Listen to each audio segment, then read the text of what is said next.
All right, we are live November 19th, 2024. We got 19th, 20. We got some audio playing through the wrong pathway right now. Let's get that hooked up to my headphones.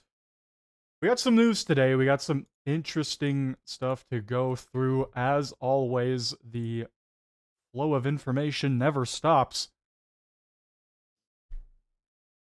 Two in stolen BMW that crashed into TTC bus were out on bail.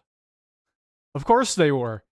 Two of the people in the stolen BMW that crashed into a bus, leaving 9 people injured, were out on bail. One of them was on bail over a violent robbery. Oh man.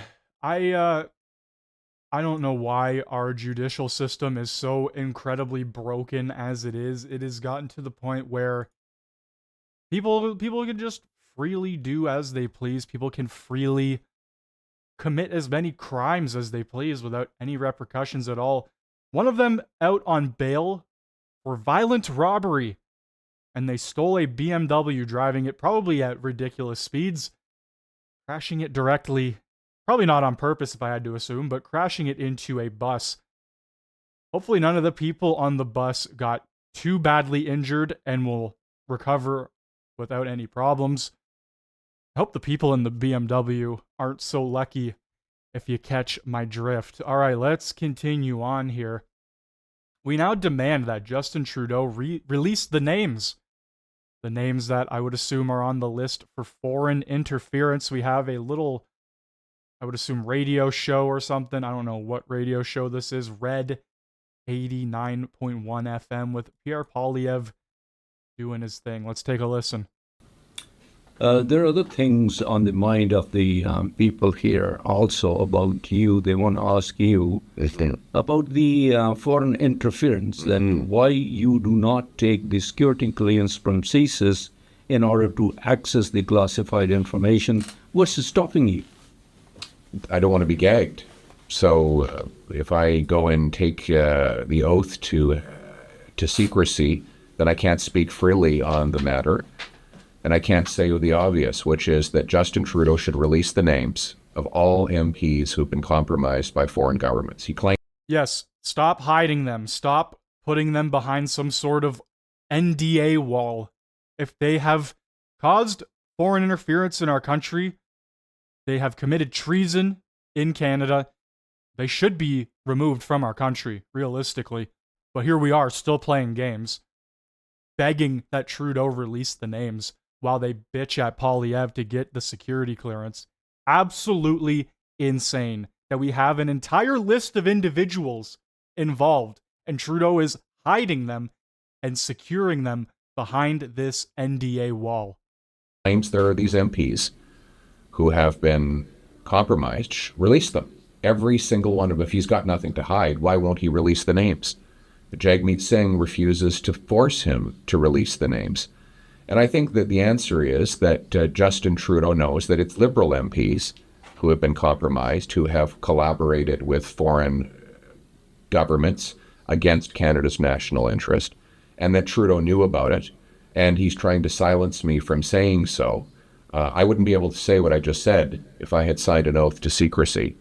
If there's anything he has to warn me about, he can do that right now without an oath of secrecy under the CSIS Act. But he hasn't, because he knows that it's his party that has been complicit with foreign governments acting against Canada's interests. And I would finally add one more thing. Justin Trudeau has been Prime Minister for 9 years. If there are foreign governments killing people on Canadian soil or interfering with our politics, he is the guy who should have stopped it. He is the Prime Minister of Canada. He has allowed this carnage to happen on our streets. He has not protected the Sikh people, nor has Jagmeet Singh. They have allowed this to happen in the 9 years that they have been in power. We did not have these problems before Justin Trudeau. And the good news is we won't have them after he's gone.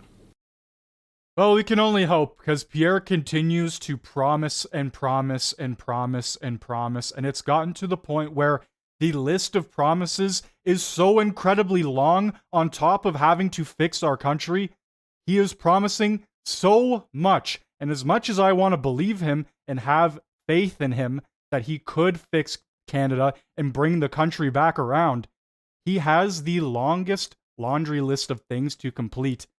On top of, like I said, fixing everything that Trudeau has literally fundamentally destroyed here. We have Indian civil war breaking out in our streets.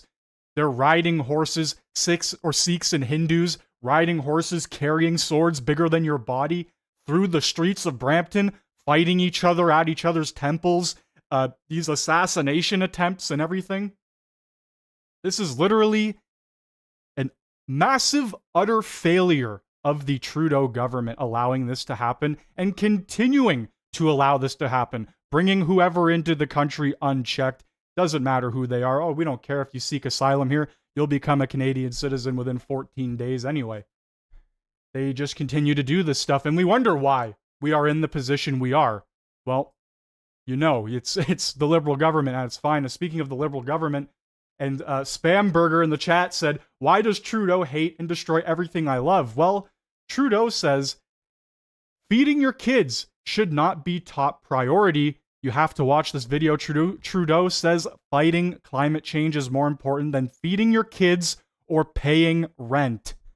It's really, really easy when you're in a short-term survive. I got to be able to pay the rent this month. I got to be able to buy groceries for my kids, to say, okay, let's put climate change as a slightly lower priority.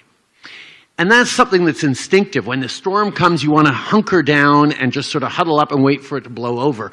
We can't do that around climate change. And unfortunately, we have an awful lot of political amplification of the kind of narrative that is directly opposed to that. It's really, really easy when you're in a short-term survive. I got to be able to pay the rent this month. I got to be able to buy groceries for my kids, to say, okay, let's put climate change as a slightly lower priority.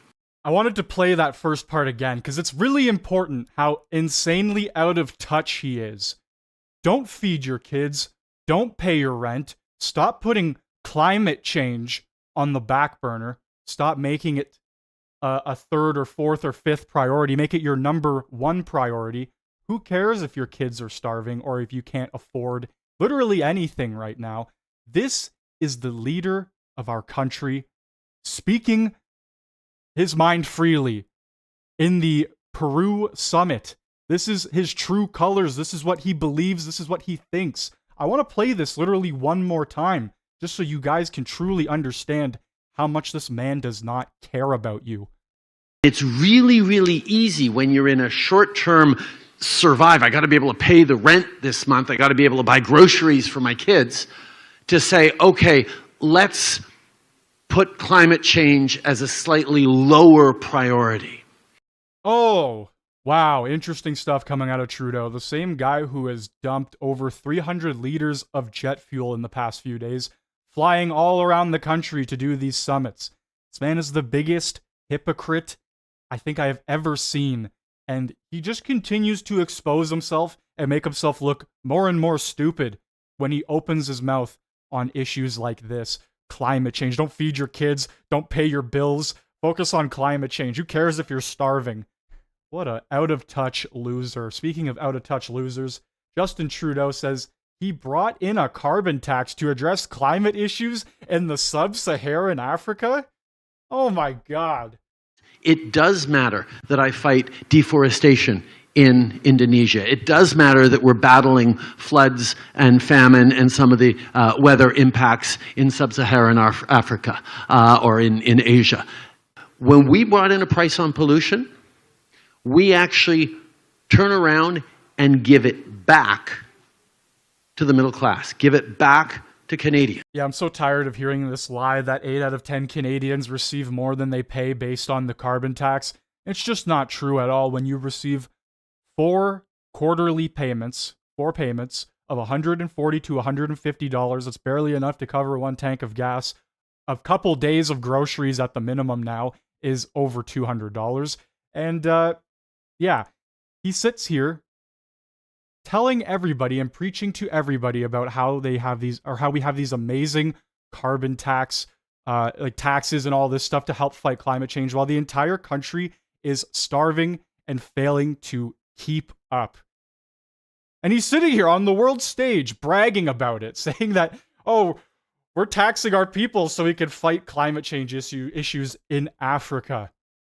My God, this man is an actual idiot. And that's where your tax dollars are going, by the way. They're not going towards things that could help stuff in Canada. It's going towards the sub-Saharan Africa, apparently, according to Trudeau here. Will he face any consequences for lying?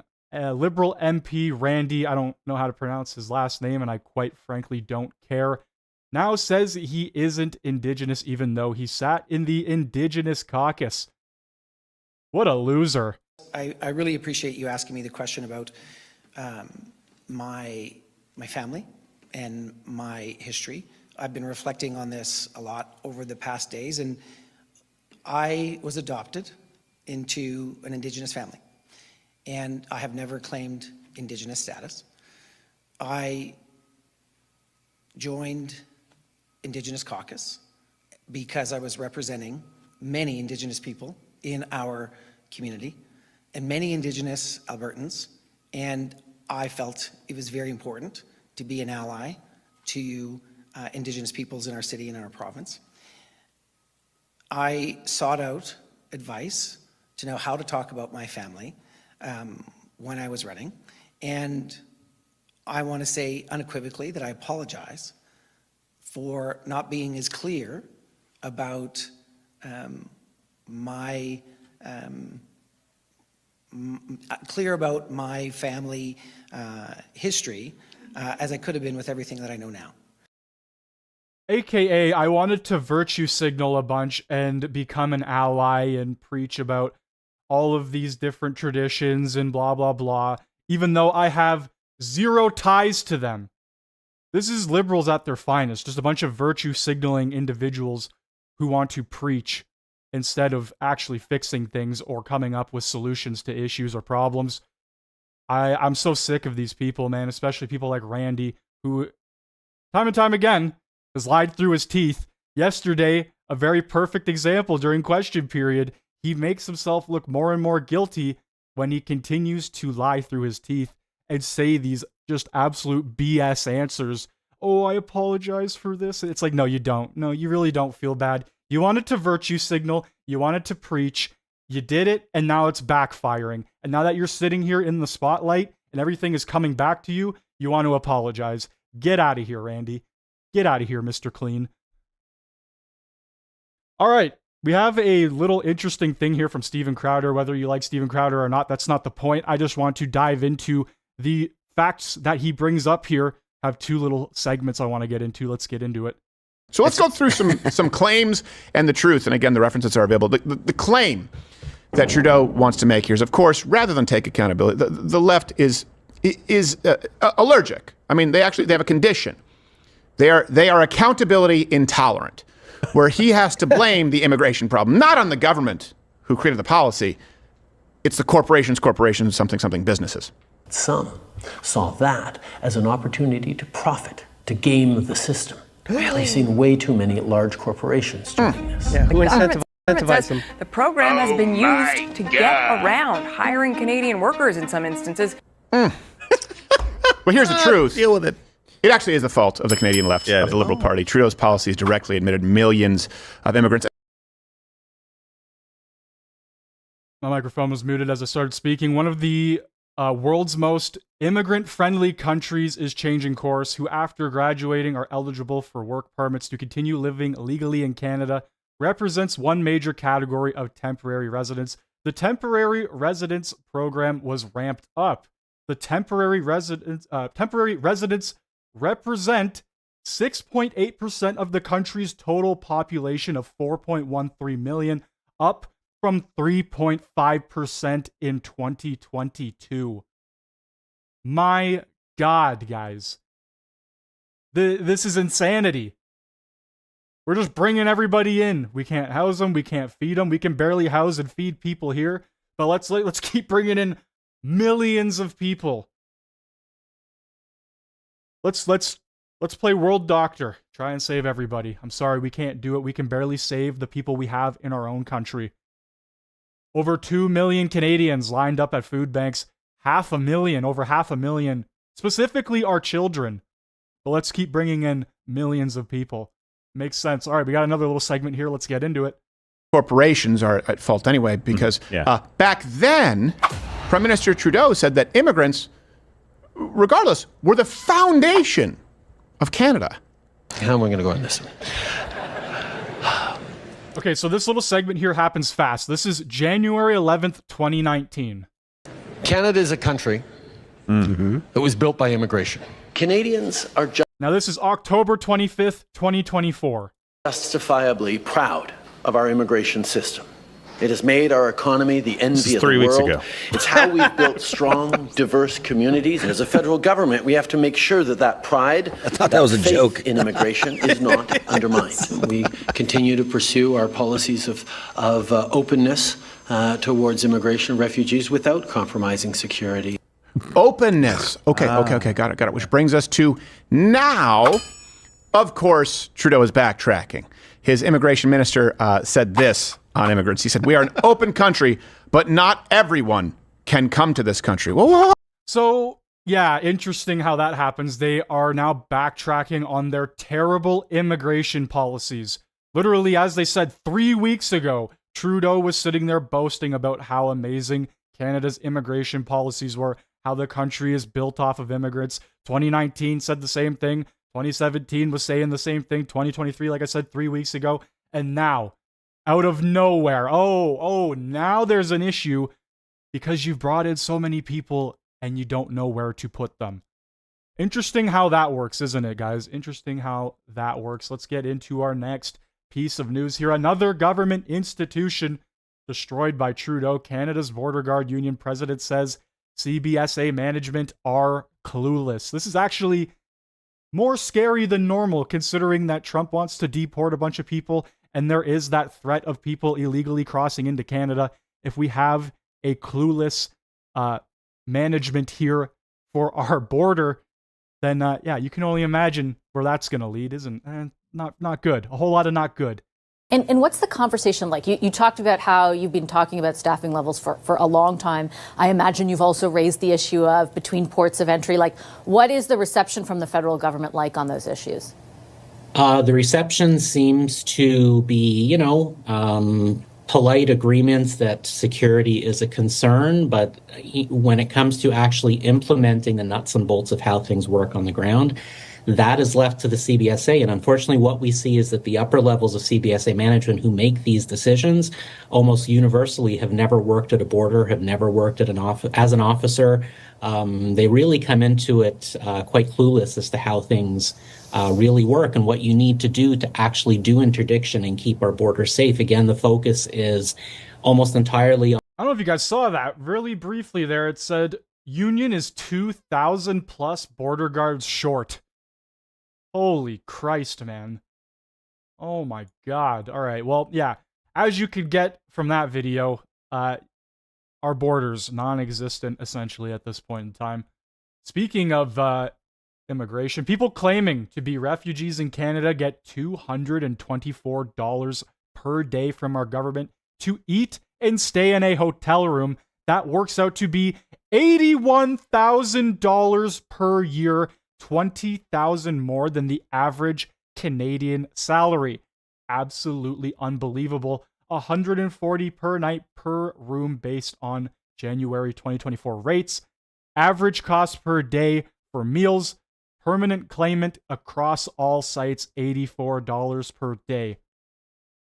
This is money, roughly $80,000 per person that comes into the country. This is money that could be going towards, I don't know, our medical system, or, I don't know, keeping our borders secure and hiring that 2,000 plus border agents that we don't have, or maybe money towards our veterans that are struggling and suffering as badly as they are right now, especially the disabled ones who have either lost a limb or PTSD or whatever the case is and need extra help. That's money that is being spent unnecessarily. This is a literal Government of Canada document. You're looking at it right here. $224, almost $25 a day. Paid for by the taxpayer because the Canadian government doesn't get their money from really anywhere else. Britain is going full Stalin. This is dark, man. Farmers have hoarded land for too long. Inheritance tax will bring new life into rural Britain.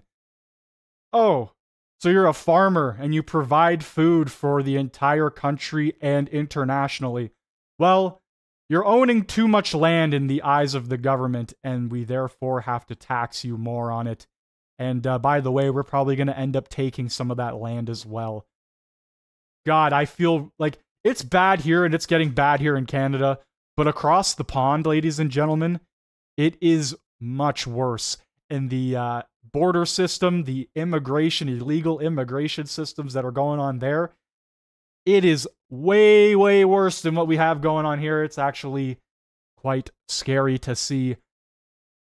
And kind of last but not least, nothing too crazy here, but apparently dozens of emergency crews are on scene. Oh, wait, no, this is not the... Sorry, no, this is the crazy one. The next one isn't as crazy. My apologies. This is insane. Dozens of emergency crews are on scene responding to a mass stabbing with numerous people stabbed. This has happened in Shiro, Texas. I don't think I said that right, but in Shiro, Texas, at this time, dozens of law enforcement officers, emergency crews, and ambulances are currently responding to a mass stabbing in Shiro, Texas. This happened yesterday. Authorities have not yet confirmed how many people have been injured or the extent of their injuries. This was the thing that I was going to say was not that crazy, but to end us off here, multiple people are reporting at least 5 or more unknown large drones that have been flying around the Morris, New Jersey area. Kind of strange if you ask me. There's a lot of videos of large drones just flying around the New Jersey area. We have a little update here as well from last night. More video has been sent by one of the followers of this Twitter page. This drone in Morris County, New Jersey. He says they were all over the place. I saw up to 8 drones at once, and none were registered on the flight radar app, which is probably the most scary part about all of it when you really break it down. Unregistered drones flying in the masses around New Jersey. Kind of crazy, kind of interesting. Let's get into House of Commons proceedings, and I will try to catch up on the chat here. Ask the member, why is it that we're not actually able to advance legislation on this really important topic? I believe it's an important topic, so I would like to hear the member's comments on that. Parliamentary Secretary.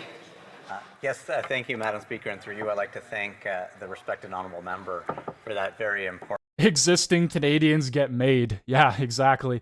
Oh, you want a wheelchair rep for your house? Have you thought about MAID? House brought up this very important issue about forced labor from my colleague from Scarborough-Guildwood. And, with the Conservatives, teaming up with other opposition parties gumming up this House, through you, Madam Speaker, the member has a very good point that we're not able to bring forward important private member bills to ensure that we're able to support Canadians. And even speaking of legislation that can be tabled in this House, should the Conservatives end their delayed taxes and filibusters and wasting millions of dollars by gumming up this House and delivering the same speech over and over and over again. For those watching at home, I get these emails saying, I heard that speech already. Why are we still talking about that? And so I think it's important that, the Conservatives follow the RCMP, follow the Auditor General's recommendations. There's a process in place. Europe's left-wingers are on steroids. Yeah, they're on something completely different over there, and they don't even realize how much they've annihilated their own countries. It's wild. Europe is a absolute mess. Trudeau for having reminded us that if we really want to protect Quebecers, well, it's through independence. It's the best solution. But in the meantime, when I was listening to my colleague, I think it's ill-will to pretend that this government, or to rather overlook that this government still hasn't fulfilled its promise of introducing legislation to deal with forced labor. And that's because the House is blocked, and it's because the government is refusing to submit document. What does my colleague think on that? Well, we're ready to get to work for Canadians, Madam Speaker. It's just, I hope, as I said before, that the Conservatives end their delay tactics, and follow the processes in place. It's not up to MPs to talk down the RCMP or the Auditor General. I think it's important that we follow the process brought forward. Thank you, Madam Speaker. Order. If people want to have discussions, maybe you can go outside the chamber. Member for Dufferin-Caledon. Well, thank you very much, Madam Speaker. I will be splitting my time with the member for Prince Albert. After hearing the Parliamentary Secretary's speech on this, I thought it would be fun for us to take a little trip back in time to understand how we're here and why Canada has such an abysmal track record on stopping goods made with forced labor entering into Canada as a result of this corrupt Liberal government. So I have the mandate letter for the Minister of Labour from 2021, a mere 3+, almost 4 years ago. And in that mandate letter to the Minister of Labour, it says, with the support of the Public Safety Minister, the Minister of Public Services and Procurement, the Minister of International Trade, Export Promotion, Small Business, and Economic Development, introduce legislation to eradicate forced labor from Canadian supply chains. 2021. I just checked, Madam Speaker, it's actually the year 2024, and no, we haven't been asleep for these past 3 years. We've just watched this corrupt, incompetent Liberal government do absolutely nothing on this file. And you have to ask yourself, why wouldn't they do it? Our largest trading partner, the United States, they took bold action right away, and they have had a remarkable success. What's up, Alan? How's it going? I just want to thank everybody for joining today. We are getting into House of Commons proceedings. Thank you very much for being here. Then released it. That's this Liberal track record on forced labor. And you have to ask yourself the question, why? Why have they not done anything about it? Is it because perhaps that Beijing-controlled companies donated hundreds of thousands of dollars to the Trudeau Foundation? Maybe that's a reason why. That could be it. Could it be that, according to journalist Sam Cooper, members of the Liberal cabinet have been co-opted by Beijing influence? Maybe that's one of the reasons. But the result of this has been an embarrassment, and our trading partners are taking notice, including the United States. Now, what we have here is an issue that has not gone away. In fact, in October of 2022, a mere 2 years ago, I had the Minister of Labour at committee, and I presented to her what was going on, that the United States had taken bold action. They had published an entities list. It listed dozens and dozens and dozens of Chinese corporations that they knew were engaging in the use of Uyghur forced labor. And those entities were banned from goods being brought into the United States. So I posed to the minister, why don't you just copy it? If you can't do this work yourself, why don't you just take it? I offered to hand it to her. I said, here's the entities list. We could cut down on goods coming in with forced labor right now. It would take you 5 minutes. Did they do it? No, of course they did not. They did not use the United States entities list. And so what's been the result? The United States has now seized, get ready for this, $3.62 billion, with a capital B, dollars worth of goods that were made with forced labor. Over the same period of time, how many goods has this corrupt Liberal government seized that was made with forced labor? Anyone want to hazard a guess? Does anyone? Any of the Liberal members want to hazard a guess? I'll tell you how much. Zero. Nothing. they seized one shipment and they had to turn it back. Now, you might ask, if they went to the step of seizing these goods, why would they ship them back?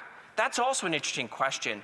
It comes down to the rules that Canada adopted to allow CBSA to seize the goods. Now, the United States, they know this is a tough one, so what they said is, if a shipment is suspected of being made with forced labor, whoever is importing those goods or shipping those goods, they have to prove that those goods were not made with forced labor. So the onus, the burden goes back to those companies, which of course many of them could not, or most of them could not, and so they seized $3.62 billion worth of goods. Now, what did this corrupt Liberal government do for the standard, right?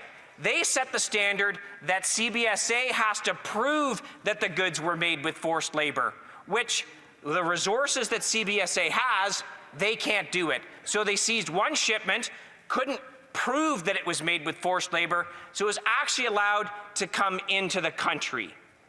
So they're actively allowing this to happen. They've taken no steps. The minister was obligated in his mandate letter to introduce legislation. It's been almost 4 years. They have not introduced, the minister has not introduced a single piece of legislation to cut down on this. They have not changed the standard that they forced CBSA to adopt that would make it easier to seize goods made with forced labor. As a result, they've seized nothing. So we know that goods are coming into Canada that are made with forced labor. And you know what? I think Canadians are outraged to think that they might be buying goods that were made with forced labor. Forced labor is a despicable way to produce goods. And there have been videos and exposés on how this is happening, particularly in the Xinjiang region of China. And for these Liberals to have done nothing, quite frankly, Madam Speaker, it's disgusting. And they now stand here and hide behind their refusal to provide documents from the Green Slush Fund as this is the problem. They've had 4 years to do something. The debate on their failure to produce documents to show their corruption has been going on for 4 weeks, but that's suddenly the problem. That is how bereft of a moral compass this government is. So I go back to why has this happened? I hate hearing that word moral compass, but the Liberal government has no moral compass. It's been quite obvious the past few years. They have proven themselves time and time again that they don't care at all. Of dollars to the Trudeau Foundation. I don't know, but it looks a little fishy. Is it because there have been exposés by journalists who have made it very clear that there's a lot of influence from Beijing in this Liberal Party's cabinet? When you look at the results of this, you have to be led to the conclusion, to quote in Macbeth, there's something rotten in Denmark. Madam Speaker, there is something rotten in this Liberal government that they have been so woefully inadequate in the response to the forced labor issue. And there are serious consequences to this. The United States is our largest trading partner. So Canada is a trading nation. It is actually in our free trade agreement with the United States that we have to eliminate forced labor from our supply chains. They haven't done it. They haven't done a single thing in 4 years. And there's going to be consequences because a giant report was just delivered to the United States Senate on forced labor in supply chains. And guess where they're pointing the finger? At Canada and Mexico. So not only is it despicable that they've done nothing to crack down on this, so these Chinese corporations can abuse Uyghurs in these forced labor camps, send the goods to Canada with no fear of consequence. I mean, that's disgusting enough. Their lack of action is disgusting enough.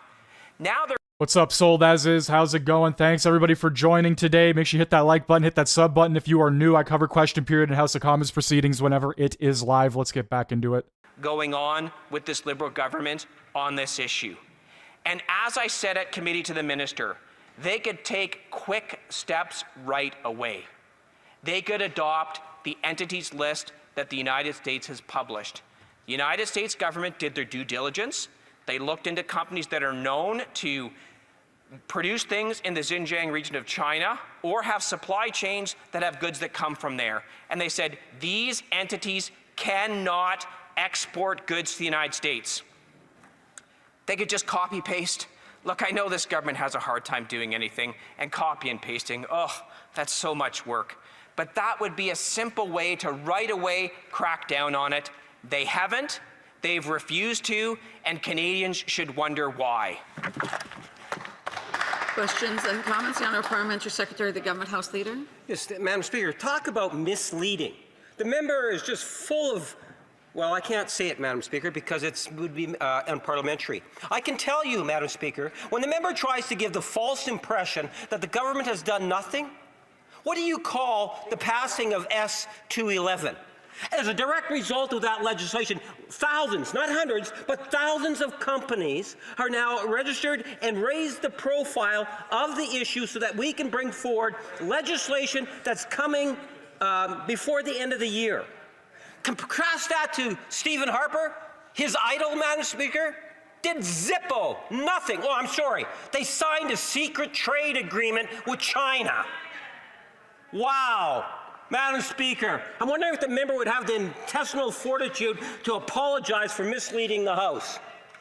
Oh man, he's still begging for an apology from the Conservatives, but he's sitting there playing these games while there are members in the Liberal cabinet, in the Liberal caucus, the entire list, Mary Ng, for example, that have been involved in the foreign interference cases all over. And we're still sitting here playing games, pointing fingers at the Conservatives.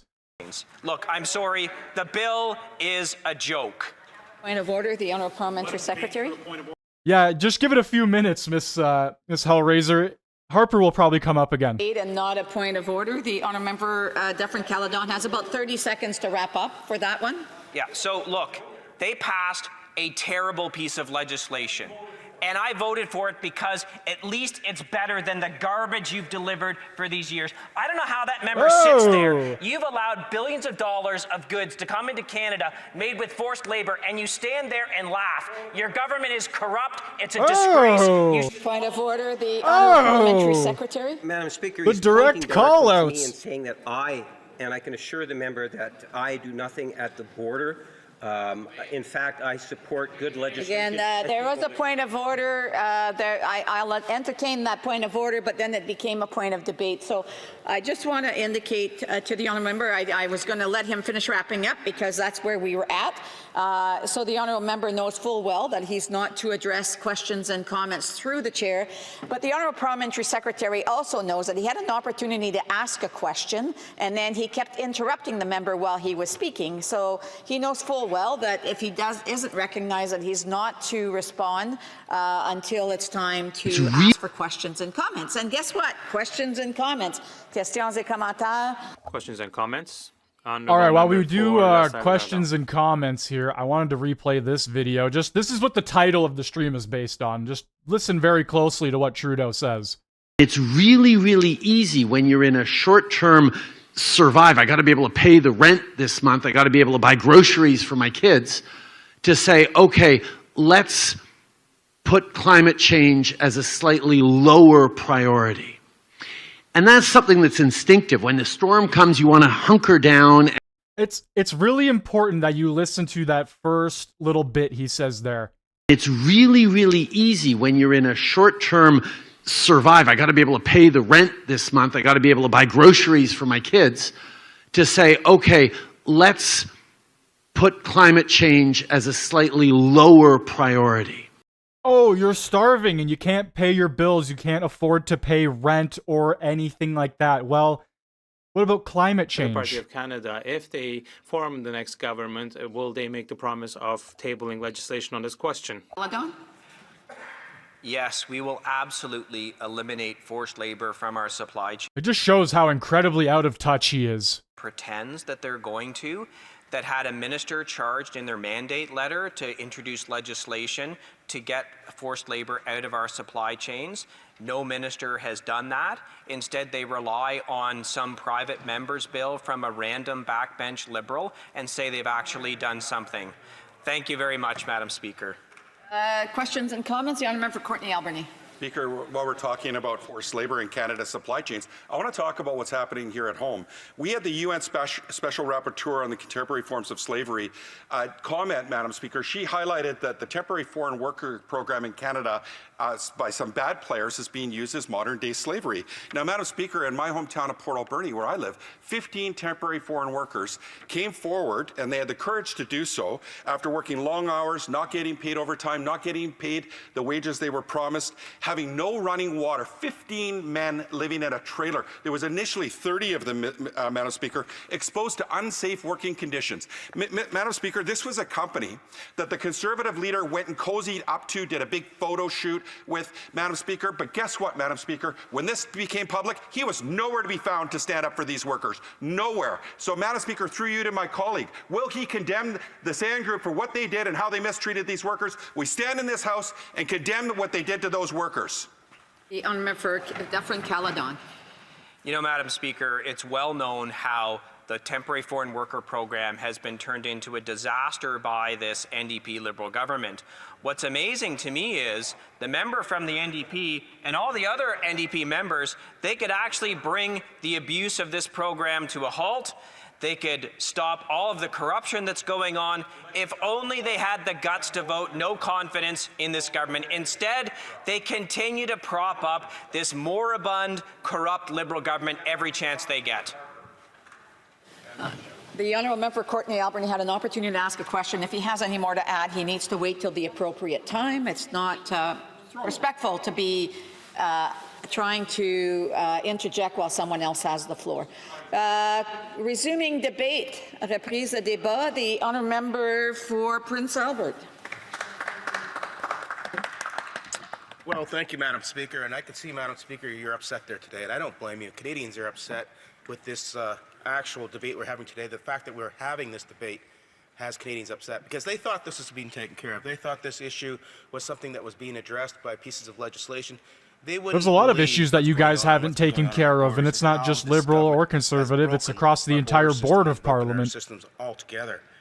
You know, Madam Speaker, I guess I'll rise today and speak to this very important issue on forced and child labour in our supply chains and why this government must do more to rid the country of this problem. Before I begin, I'll give you a bit of history, Madam Speaker. On January 1st, 2024, Fighting Against Forced Labour and Child Labour in Supply Chain Act, known as Supply Chains Act, came into effect. Well, not a great bill, but at least it was something. And I was happy to see this private member's bill pass, as I voted for it, along with nearly everyone in this House. That bill was the first step in Canada's long road to ridding our supply chains out of forced labour and child labour. By asking the government departments and private businesses if their supply chains carry a risk of forced or child labour, we can begin to properly measure the size of the problem and take steps towards a solution. You know, Madam Speaker, in this scenario, we're just talking about finding a benchmark. We're just trying to see how big the problem possibly could be. I'll compare to what my friend from Caledon, the Shadow Minister for Labour, talked about in regards to what's been going on in the U.S. They're not just identifying, they're actually taking action, but we're at least identifying the issue. In the case of the Supply Chain Act, by identifying a risk of forced labour, it's meant that the government, department, or business determine there is some possibility that forced or child labour might have been used. However, Madam Speaker, what was learned by our implementing the Supply Chain Act is that Canada was late to the table. Numerous other jurisdictions have already implemented forced labour laws. This list includes the United Kingdom, Modern Slavery Act, California's Transparency and Supply Chain Act, the Australian Modern Slavery Act. Many of our closest allies and trading partners drew the world's attention to the problem of modern slavery in supply chains and passed meaningful legislation to work towards a solution. But this government took nearly 6 years to finally pass legislation and still fails to meaningfully enact it. The Canada Supply Chain Act took numerous years to become law. First proposed in 2021, only receiving guerrilla assent in January 1st of 2024. This government was well aware of its pending implementation. In fact, Madam Speaker, many of them voted for this bill, including the Prime Minister himself. With the near unanimous consent by members of the government, support by His Majesty's loyal opposition, and 3 committee hearings at the Standing Committee of Foreign Affairs and International Development, this government cannot play ignorant to the issue of forced labor in the supply chains. That then leads me to the matter we are debating here today. Madam Speaker, the government's failure to propose meaningful legislation that rids their supply chains of forced labor once and for all. Today's motion that the They're sitting here debating a forced labor issue, which isn't really something that happens here in Canada. This is like something that happens in like China. Forced labor is not something that we really should be worrying about here. combats forced labor.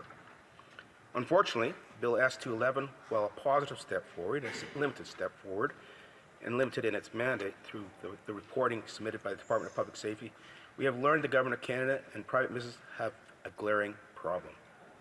It wasn't as if the government wasn't aware of this bill. In their budget presented in March of 2023, the Liberal government indicated its intention to introduce an anti-forced labor legislation by the end of 2024. They then followed up this spring this statement by repeating themselves in the latest budget presentation in March of 2024, again indicating they wish to present anti-forced labor legislation by the end of 2024. It is now November 19th, 2024. Madam Speaker, there is no legislation in sight. This is a grave dereliction of duty, and as it is the government's legislation that is required to fix this problem. Ignorance of the problem here is no... Oh, I know you don't care, gaining value, but all I'm saying is, like, us debating it here isn't going to change anything in a different country running off of a completely different system with a completely different government. I don't understand why Canada thinks we have some sort of voice or power that we could just speak in the House of Commons and things will get fixed and done worldwide. The scale of the issue and the number of government departments that have identified a risk of forced or child labor in their supply chains. This is unacceptable. Madam Speaker, I'd like to make clear just how significant the problem of forced labor in our Canadian supply chains, and to do this, I think it is important to look at the statistics on the matter. But Madam Speaker, before I jump into those, I would like to ask my colleagues around the House to remember what we're really discussing here today. Like, the only thing we can do is not buy from those supply chains, but China is the #1 supplier worldwide of literally almost everything because of these kinds of forced labor supply chains, I guess you could call them. With responsive government departments, agencies, and private business, the Minister of Public Safety is responsible for tabling an annual report to Parliament. This past September 30th, we received the government's inaugural report, and it was not positive, Madam Speaker. In the report titled 2024 Annual Report to Parliament on Fighting Against Forced Labor and Child Labor in Supply Chains Act, the Minister of Public Safety outlined the degree to which this government stores supplies that carry on the risk of forced labor. Madam Speaker, this is actually the report. Oh yeah, exactly. They'll stop having them build iPhones or whatever, and they'll have them go to build crappy construction buildings or houses or whatever the hell, right? Like, they sit here trying to stop these issues, but we have literally zero power to stop it. I don't know why they think they can stop it. People look at our country as an absolute joke. They look at our leaders as an absolute joke. So I don't know why they think debating this is going to change anything. 9% of the government institutions had started the process and identified the risk, but highlighted that there were still gaps in the assessment. So that tells you a good chunk of the department still haven't done a full assessment at this point in time. Yet we still have almost 20% of those supply chains at risk of forced or child labor. 44.8% had not started the process of identifying risks at all. 44% of government departments have not even gone through the process that they're mandated to do. They haven't started the process. So we're getting stats of 17.2% of all of the supply chains for government without 44% of them even reporting. What is the actual number, Madam Speaker? It's disgusting. It's declaringly horrible. And yet this government has done nothing to fix it. To remedy the glaring issue, the 17.2% of government departments identified risk of forced labor in their supply chains. Only 2 government institutions indicated that they had implementation actions to prevent forced or child labors and associated harms from reoccurring. only 2 departments are actually taking this and actually doing something about it, with all the government departments that we have? Only 2. Meaning there are numerous government institutions who are aware that they have forced or child labor problems and haven't done anything. However, Madam Speaker, what I find even more concerning is while responding to the question mandatory, again, only 44.8% of the government institutions didn't even start the process of identifying risks in their supply chain. Ignorance of the law excuse to no one. Government institutions must, on or before May of 31st of each year, report to the minister the steps the government institutions has taken in its previous fiscal year to prevent and reduce the risk of forced labor or child labor it used at any step of production of goods purchased or distributed by the government institutions. Madam Speaker, this is a direct quote from Bill S-211. That's why the Minister of Public Safety himself voted for. Why hasn't he enforced the law he mandated to enforce? To conclude, Madam Speaker, it is beyond acceptable that this Liberal government isn't giving the attention that is required to remove forced labor from our supply chains. It is beyond acceptable that this government continues to drag its heels on meaningful legislation that will rid our supply chains of forced labor. It is beyond unacceptable that 70% of government institutions had identified parts of their activities and supply chains that carry a risk of forced labor or child labor being used. It is beyond unacceptable that only 2 government institutions are trying to do something about it. The fact that 44% of the government institutions could just opt out of reporting is also horrible. And it is ridiculous that the minister failed to do his job. In fact, it is quite telling how little this government cares about removing forced and child labor that its own ministers and departments miss mandatory deadlines and fail to report information they are required to do. Forced and child labor in our supply chains has been identified as a leading issue by our allies. It is time we take it serious. The impact this has on those who are exploited is unimaginable. Vulnerable people and children are victims of this government's inattentiveness, and claiming that they did not know is inexcusable and frankly untrue. It is time that Imagine this goes on for an entire year. Yeah, it probably will go on for an entire year. This is what they do. Madam Speaker, you can see there's lots of things to talk about in this issue. 10 minutes isn't enough time. I haven't even talked about the implications in trade and how it means to our allies when we're laggards. And again, going around the world preaching to everybody about something and doing nothing about it here at home. This is another example of this government saying they're going to do something, but never actually accomplishing anything. Questions and comments? Questions et commentaires de l'honorable député. The Honourable Member for Abitibi-Témiscamingue. Thank you, Madam Speaker. And I'd like to thank my colleague for his speech. Now, this is a major issue, and it's making Canada a laughingstock. And so will a future Conservative government pledge to pass a bill addressing this issue, because the Liberals have failed to do so far? So will the Conservatives pledge to table such a bill? For Prince Albert. The member for speaking. It's not just passing legislation, it's actually having the ability to enact the legislation. We've got a piece of legislation right now that's already passed, and they're not even acting on it, and it's sitting there. So that's one thing that's different between Conservatives and Liberals. Liberals talk. They'll talk and talk and talk. We take action. When we say we're going to do something, we're going to do it. We stand behind our words. And when it comes to forced labor, yes, you will see legislation brought in on forced labor, but not only that, you'll see action to get it out of our supply chains. Comments? The Honourable for Victoria.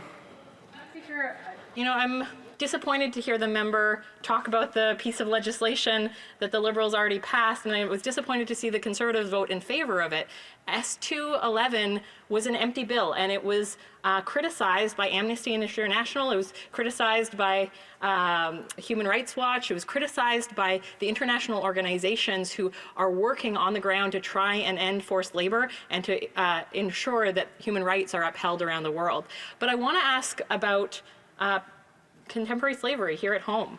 The United Nations Special Rapporteur on Contemporary Forms of Slavery has called the Temporary Foreign Workers Program a breeding ground for this kind of abuse.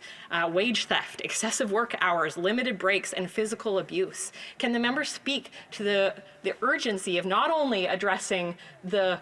Oh, but if we stop giving out those programs and stop allowing people to work, then we would probably get called racist and all those kind of things, wouldn't we? And I'll start off with the first one on S-211. It is not a great piece of legislation. We agree with you on that. The reality is, though, it is a piece of legislation that gives us some benchmarks and some reporting tools to get a sense of how bad the identity or the problem is here in Canada. And what we've seen is in the government's own department, 17.2% of them have child or forced labor part of their supply chain. We wouldn't have known that without Bill S-211. They wouldn't report it. They wouldn't have been forced to report it. So while not perfect, it at least gives us some data that we can move forward with and actually put more accountability on the minister to see the results. In regards to the temporary foreign workers programs, I got many examples of businesses that are using the program that have been model students, it's worked for both the employee and the employer, and it's been good for everybody involved. There always is some bad actors. There's always some bad examples, and you got to put in place the appropriate rules to get rid of those bad apples so it doesn't happen again. And comments, the Honourable Parliamentary Secretary of the Government House Leader. Yeah, Madam Speaker, I want to pick up on the S-211 legislation because it was legislation in which both the government and the Conservatives actually saw the merit in terms of passing. And today we actually see many fruits from that. We're literally talking about literally thousands of companies because of that legislation that now have reported in. And through that, we have a very good sense in terms of just to the degree of the depth of the issue. As a result, the discussions that are... Well, that's just the thing, Yosafat. As long as it's temporary and they go home, are they actually going home though? That's the real question. Role that S-211 actually did play in terms of helping Canadians better understanding the situation, and there are going to be ramifications. What does Randy think? The Randall scandal. 1 minute. Madam Speaker, the reality is they knew it was a problem a long time ago. They didn't need S-211 to bring in legislation that actually would have done something to reduce the problem of forced labor. Exactly. If they're here for a certain amount of time, they could probably just seek asylum and then become permanent residents. So, yeah, it is just another backdoor. That's exactly what it is. 44% of the government departments don't even report. 44%. Tell me why that is. That's not acceptable. It's in legislation. They have to report, yet they haven't. 17.2% of all our supply chains out of the, 56% that reported, have forced labor in it. They know they've had a problem. They've had a problem within their own government institutions, in their own procurement process, and they've done nothing to fix it. Only 2 departments has actually taken actions to try to curb this. The rest have put their head in the sand, and the ministers have done nothing. In reality, though, they've done nothing to fix this problem. They've got the data in front of them. They've had it for years. Where's the legislation? It's November. I still don't see it. Resuming debate, the Honourable Member for Scarborough-Guildwood. Thank you, Madam Speaker, and I must admit I was a bit surprised that this is on the floor of the House today. I would have liked to have prepared a bit more, but here we are. I am the obscure backbencher that put forward S-211, surprise, surprise. And I thought I'd share with honourable members and the public at large the journey, the 4 or 5 year journey to this point where we are saying whatever it is we're saying. So the bill was, the concept was introduced to me, at least 4 or 5 years ago when World Vision sponsored some British legislators to come over to Canada and talk about their version of this kind of bill, a transparency bill. And I was kind of attracted to the idea. I thought it was a good idea. And so I thought, well, let's put together a piece of legislation. So we put together a piece of legislation, and of course, the process being the process around here, the legislation died on the order paper, and we had an election. And so that went nowhere. And then I did it again in the interregnum between 2019 2021, and it too went nowhere. So meanwhile, both the Conservative Party and the Liberal Party decided that this was something that should be in a platform. And if you read the platforms of the both parties, the commitment, if you will, mirrors the bill S-211 in some considerable measure.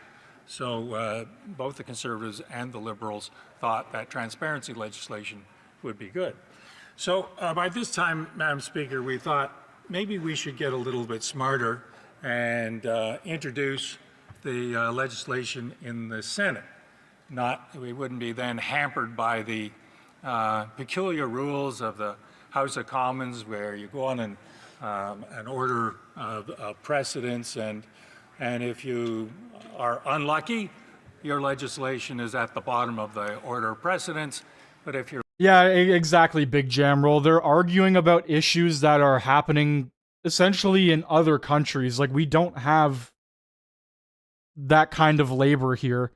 And the only way that we would be involved in that is purchasing from countries that do have that kind of labor, aka China.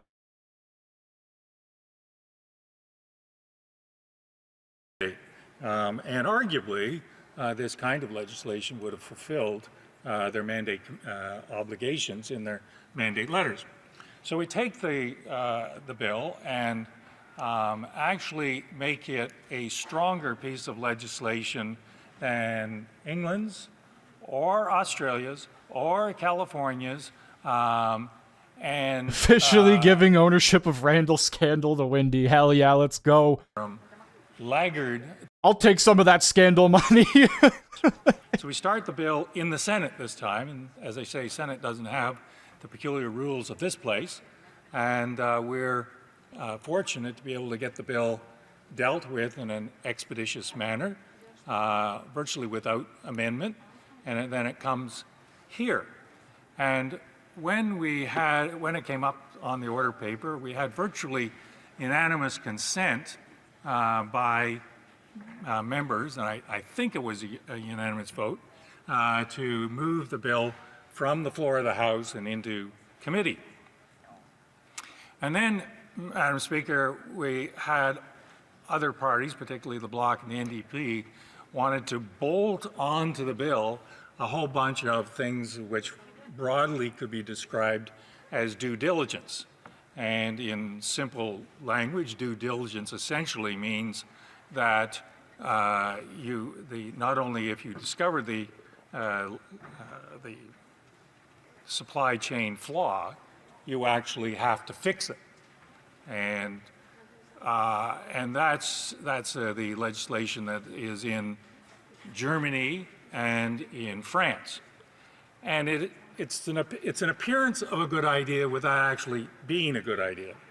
So what the immediate consequence in comparing due diligence in France with Canadian transparency legislation is that you eliminate 98% of Canadian companies. Cocaine Randy. For the French legislation is at least 5,000 employees. He's the cocaine cowboy. Have that many companies with 5,000 employees. So all the companies that are below that threshold don't have any obligation to comply with anything.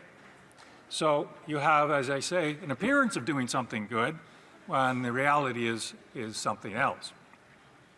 So we resisted the notion that you could bolt on due diligence legislation to this transparency bill. We did make it kind of a transparency bill on steroids because we brought in, unlike, say, Australian or English legislation, we brought in obligations to government entities, the theory being that you can't tell people what to do and then not do it yourself. And if I have a disappointment, as my friend previous alluded, I wish that in the final report, the government entities, and that's not just federal government entities, but that's Canadian government entities, would have complied at a more vigorous rate than they actually ended up doing.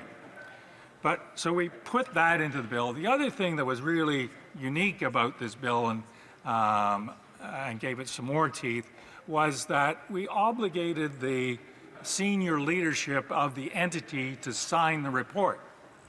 So when your CEO or CFO is signing a report, it becomes a public document.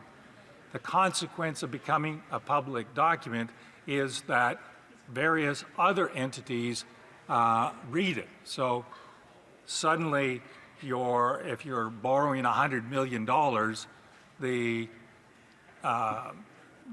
Yeah, no kidding. This guy's putting me to bed right now. supply chain legislation, which if we hadn't put that in, well, then you could say what you wanted to say. Now you basically have to have a sign off from the CEO or CFO, and it becomes a board obligation. The same way in which if you file a prospectus, you have to say that the legislation, say that the statements in your prospectus are true, and you have to swear that those statements are true. So in the ultimate implementation of the legislation, Madam Speaker, which was over 6,000 entities, you had a lot of lawyers and a lot of compliance officers reviewing these statements for their truthfulness and their accuracy.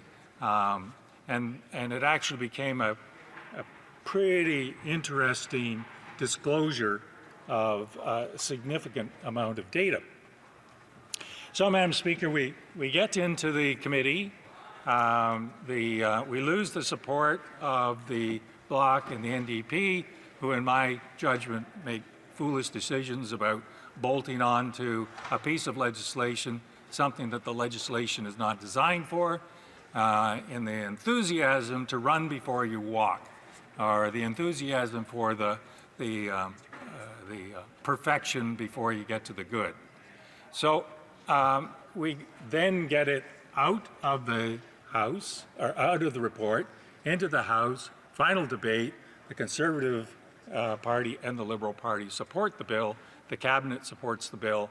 And yeah, don't worry, I'm on board with all you guys right now. John McKay, just a boring guy. Not much going on with this speech right here. They're just debating the forced labor issue. Date of January 1st, 2024, or the coming into force date of January. Or at least I believe that's what they're still debating. This is written on how to report. And there was extensive consultations with the industry writ large, the entities that would be caught.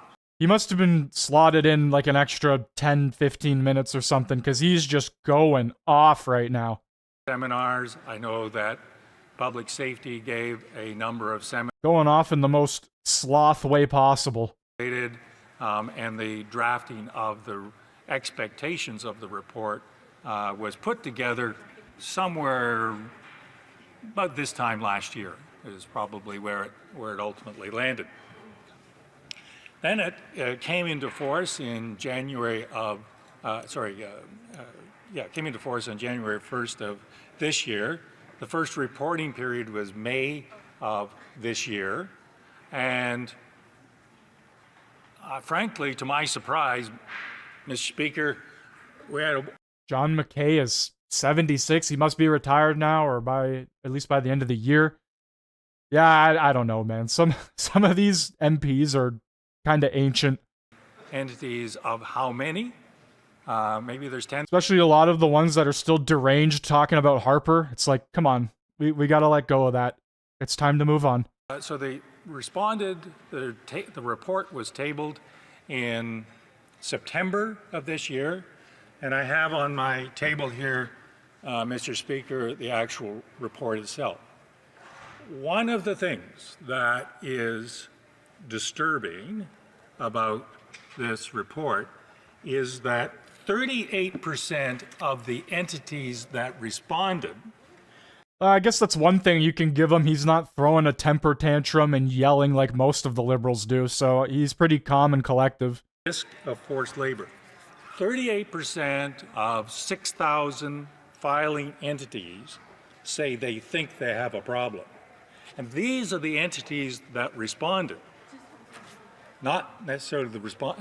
We have no information on those that didn't respond.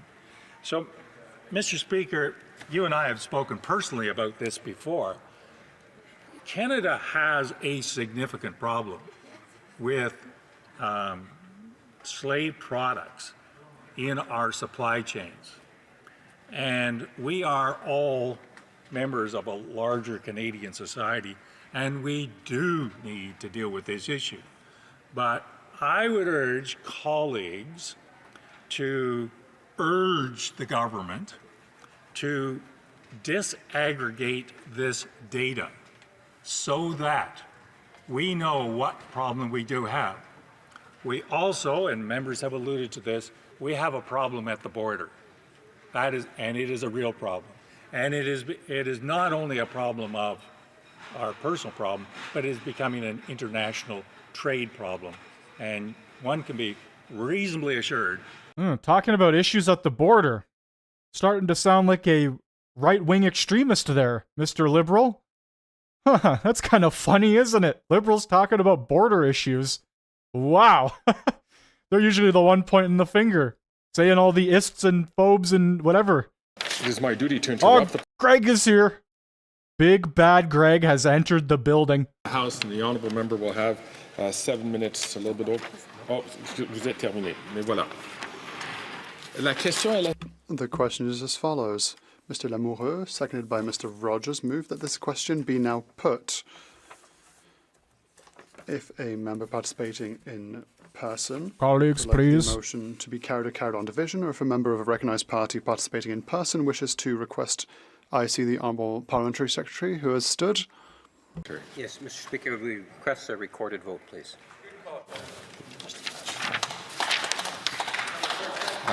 Pursuant to Standing Order 45, the division stands deferred until later this day at the expiry of the time provided for oral questions.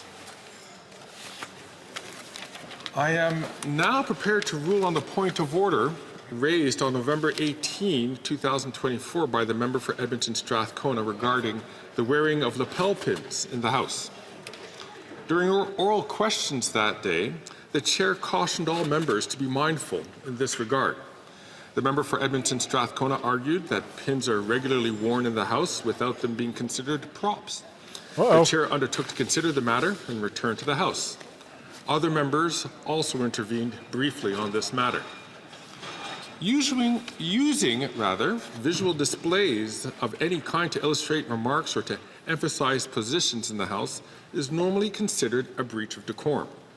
Typically, members are called to order by the chair when they use displays that cause disorder, no matter what message is conveyed. This extends to the wearing of buttons and lapel pins.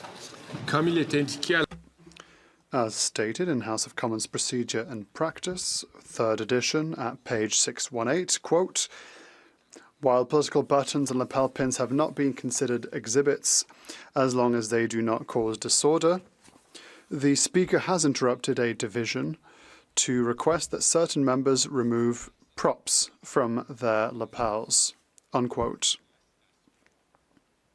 on a similar matter. I don't exactly know what this ruling is. What does he mean by removing props? 180 of debates, quote, we are in a great... Because last time I checked, that woman who tried to sit there and talk about the pin that she was wearing for Palestine, she also bastardized the poppy. So, I don't take anything she says to any degree. She's just a fucking idiot.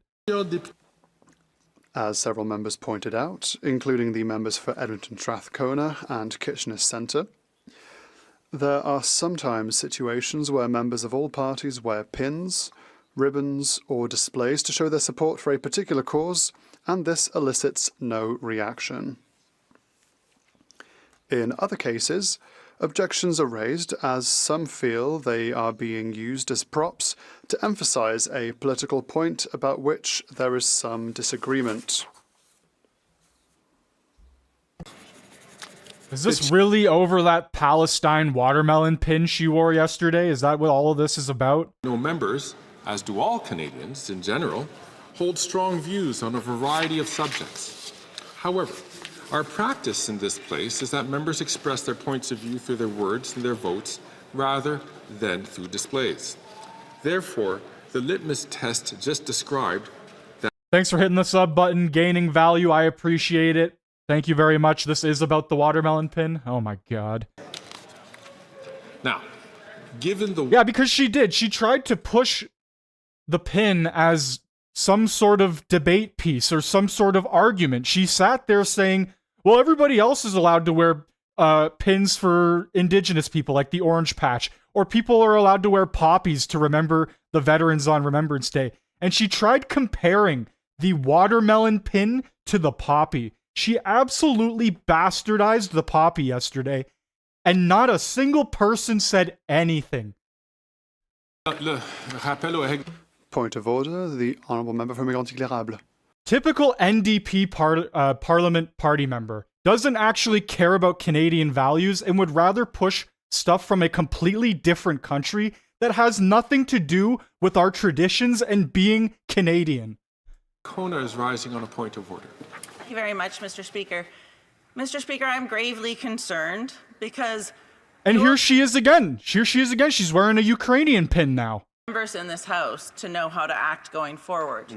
And my worry is that you are being ruled or taking direction from those who are loudest, who are most... Yeah, a pin. Sorry, like the pin that you put on your jacket. That thing right there. She was wearing a Palestine watermelon pin yesterday and tried comparing it to the poppy. And here she is going off again with a Ukrainian pin. Why the hell is she in our parliament? Ask the honourable member is entering into debate. She's incredibly woke. She's incredibly brain dead is what it is. Ruling as there is. It's just sad. It really is. That I think the normal procedures and practices of this place will continue. And I ask members, of course, to be judicious in what they do and in either wearing pins or in raising them with the chair. She's trying to raise another point of order. I hope this is not an issue raising about the ruling which I just issued, and I just asked. Well, the honourable member has the right to... Is that her sponsor? Yeah, she gets a different sponsor each day for the pin she wears. Holy fuck. With regard to the ruling which I just absolutely gave. gold. From Winnipeg Centre is rising on a point of order. Clarification. I wear, for example, a red dress pin to signify the ongoing genocide against Indigenous women. See, that's the watermelon pin right there. She was wearing it as well. Can I ask Greg's the not having member, it. please, to... Oh, Greg is going to have a fantastic day today.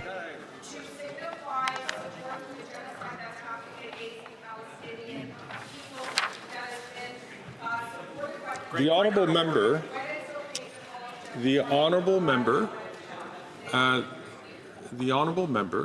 is engaging now in a debate on the ruling that I had just given. I'll ask and invite the honourable member, as well as all honourable members, to please read the ruling carefully. The House will now resume. The honourable member from Victoria is rising on a... Oh my God, what a shit show. This is not with regard to the same issues which have been raised before. You're just joining us right now. You are joining the absolute zoo. Actually, a point of order to ask clarification about my colleague from Winnipeg who just rose to add new and pertinent information to you. And so I'm getting clarity if you will allow her to speak to actually give her point of order. I'm afraid that is not in order. The Speaker has made a ruling. The honourable member, I invite her to take a look at that and not engage in the debate of the ruling. There are avenues that she could proceed at that point. The House will now resume with the remaining business under routine proceedings. We are under the rubric motion.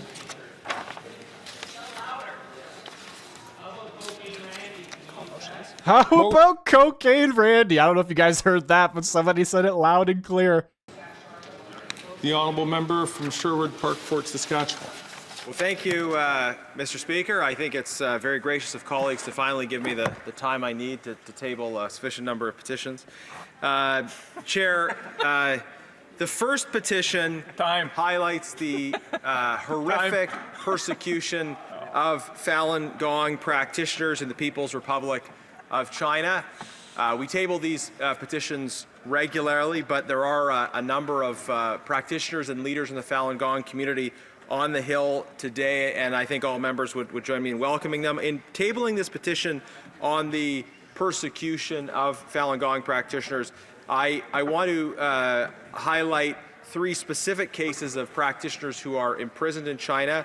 Sun Qian, a Canadian citizen from Vancouver, illegally sentenced to prison for 8 years simply because of being a Falun Gong practitioner. Shi Mingguang, who is a father of a permanent resident living in Regina, also imprisoned for being a Falun Gong practitioner and facing torture as a result.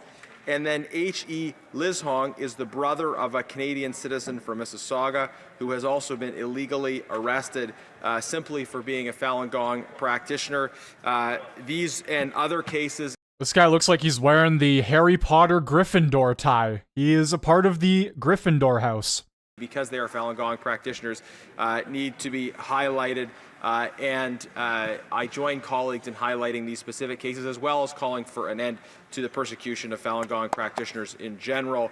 And petitioners want to see the House take strong, clear action opposing the persecution of Falun Gong practitioners and to explicitly continue to call for an end to the persecution of Falun Gong.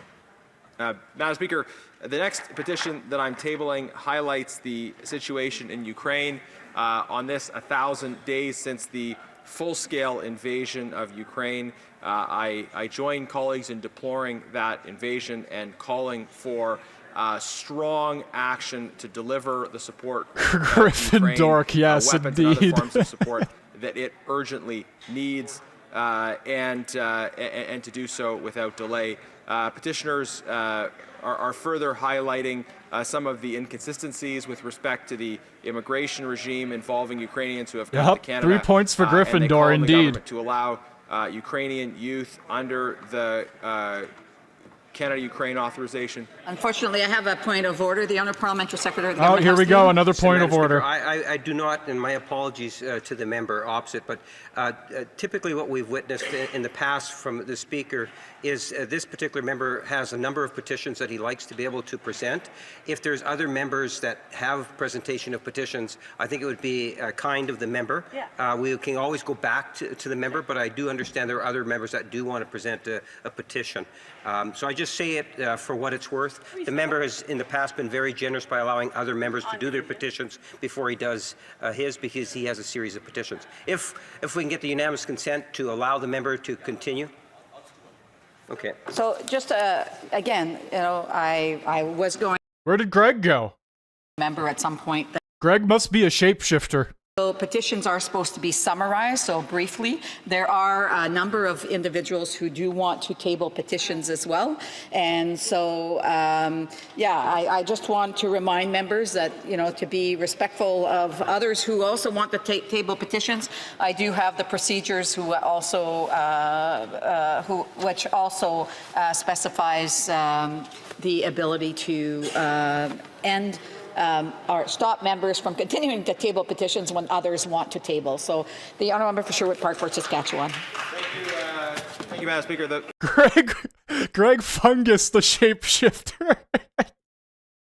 The petition I was just tabling, it highlights a call for Ukrainian youth to be able to access the Canada Summer Jobs Program. And I'll conclude with the petition in support of Bill C-257, which bans discrimination on the basis of political belief or activity. Petitioners want to see the House support Bill C-257 to protect Canadians from political discrimination. Thank you very much. Thank you.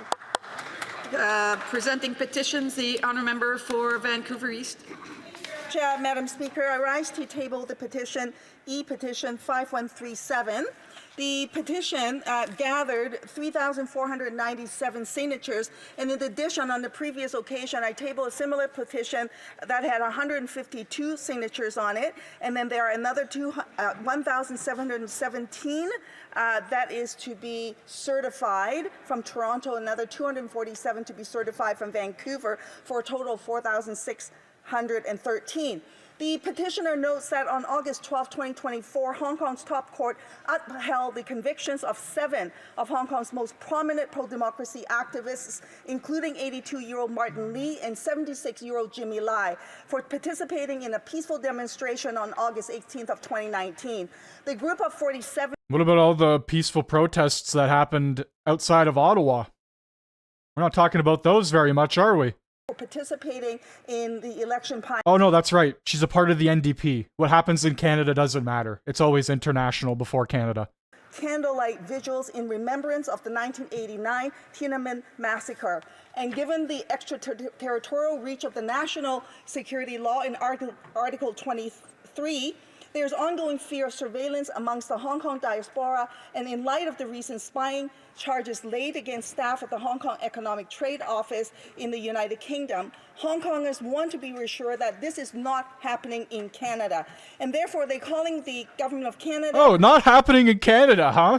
Oh. The People's Republic of China to release Jimmy Lai, Oh, Chow okay. Heng-tung, and the Group of 47 and others who... That's rich, isn't it? Exercise their rights and freedoms as prescribed by the United Nations Human Rights Declaration, and to stop according any special rights of diplomatic status to the Hong Kong Economic Trade Office. What's up, Two Flips? Oh, you changed your name. Two Flips, 3.5 Twists. Against Chinese and Hong Kong officials. Looks like she's wearing a Ukraine-Canada pin. That's what she's wearing.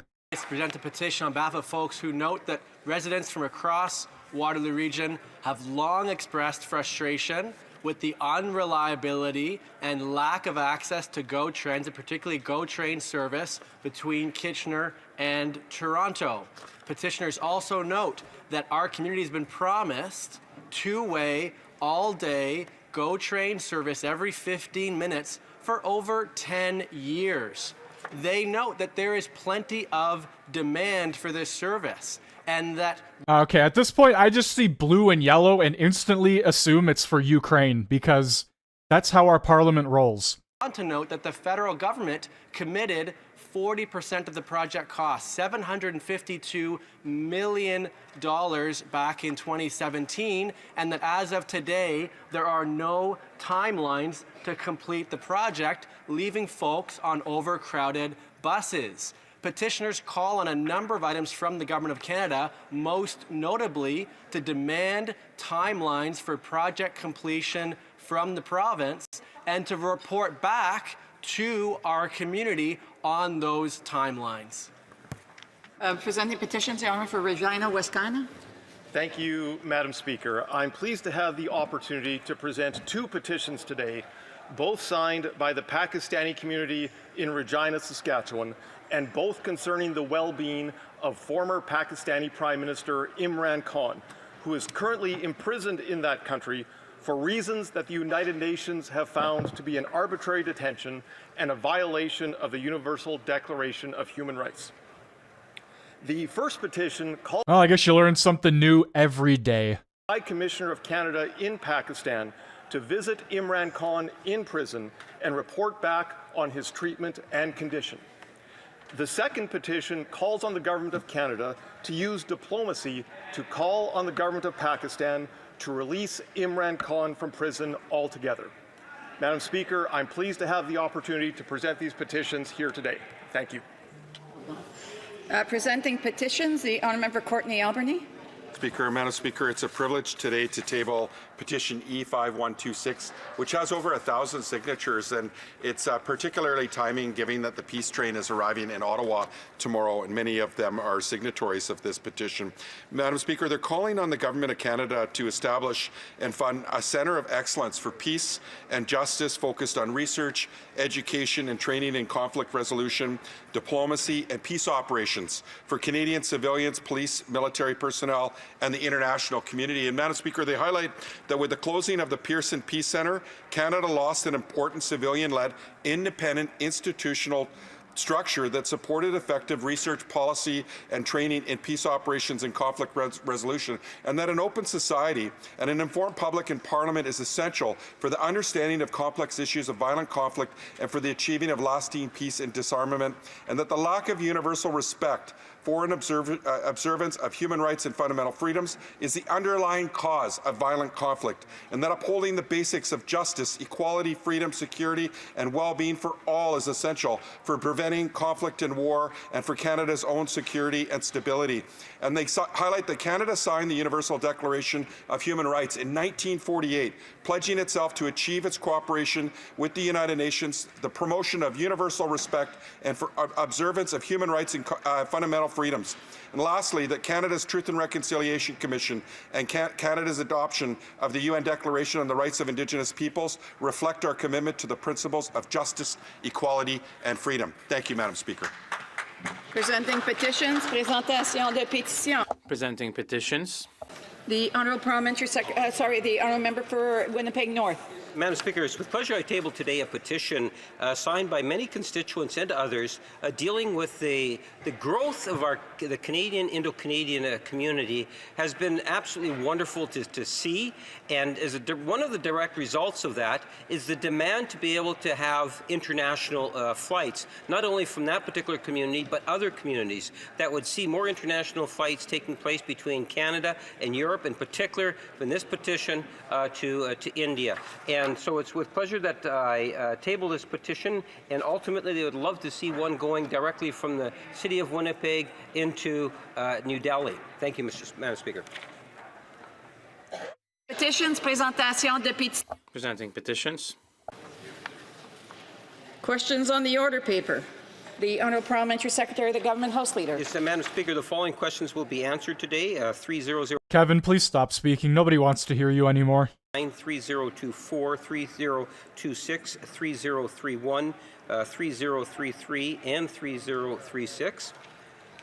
And furthermore, Madam Speaker, if the government's responses to questions number 299, try that again, 2999 to 3002, 3004 to 3009, 3011 to 3018, 3020 to 3023, 3025, 3026. What in the hell is going on?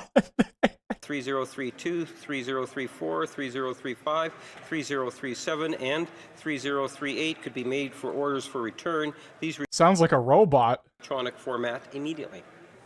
Is it the pleasure of the House that the aforementioned questions be made orders for return and that they be tabled immediately? Agreed, agreed, and so ordered. The Honourable Parliamentary Secretary. I would then ask that all remaining questions be allowed to stand at this time, please. Agreed and so ordered. Orders of the day, ordre du jour. Orders of the day, ordre du jour, privilege, consideration of a motion on the failure to produce documents pertaining to Sustainable Development Technology Canada. Oh my, here we go. Back to the SDTC. Resuming debate, reprise de débat. My God, we're never going to hear the end of this. Madam Speaker, Canadians are getting poorer while Liberal insiders are getting richer. That's not my opinion, that's a fact. Per capita GDP is declining. It's lower now than it was 9 years ago. Yeah, he did murder a tree to write down all those numbers. Hashtag Tree Lives Matter. And services produced in Canada, divided by all of the people in Canada, is shrinking. It's not shrinking in the United States. It's not shrinking in the rest of the G7 or the G20, but it's shrinking in Canada. It's a fact that Canadians are getting poorer under this government. But well-connected Liberal insiders have been getting richer over the last 9 years under this Liberal government. That's also a fact. Not an opinion, that's a fact.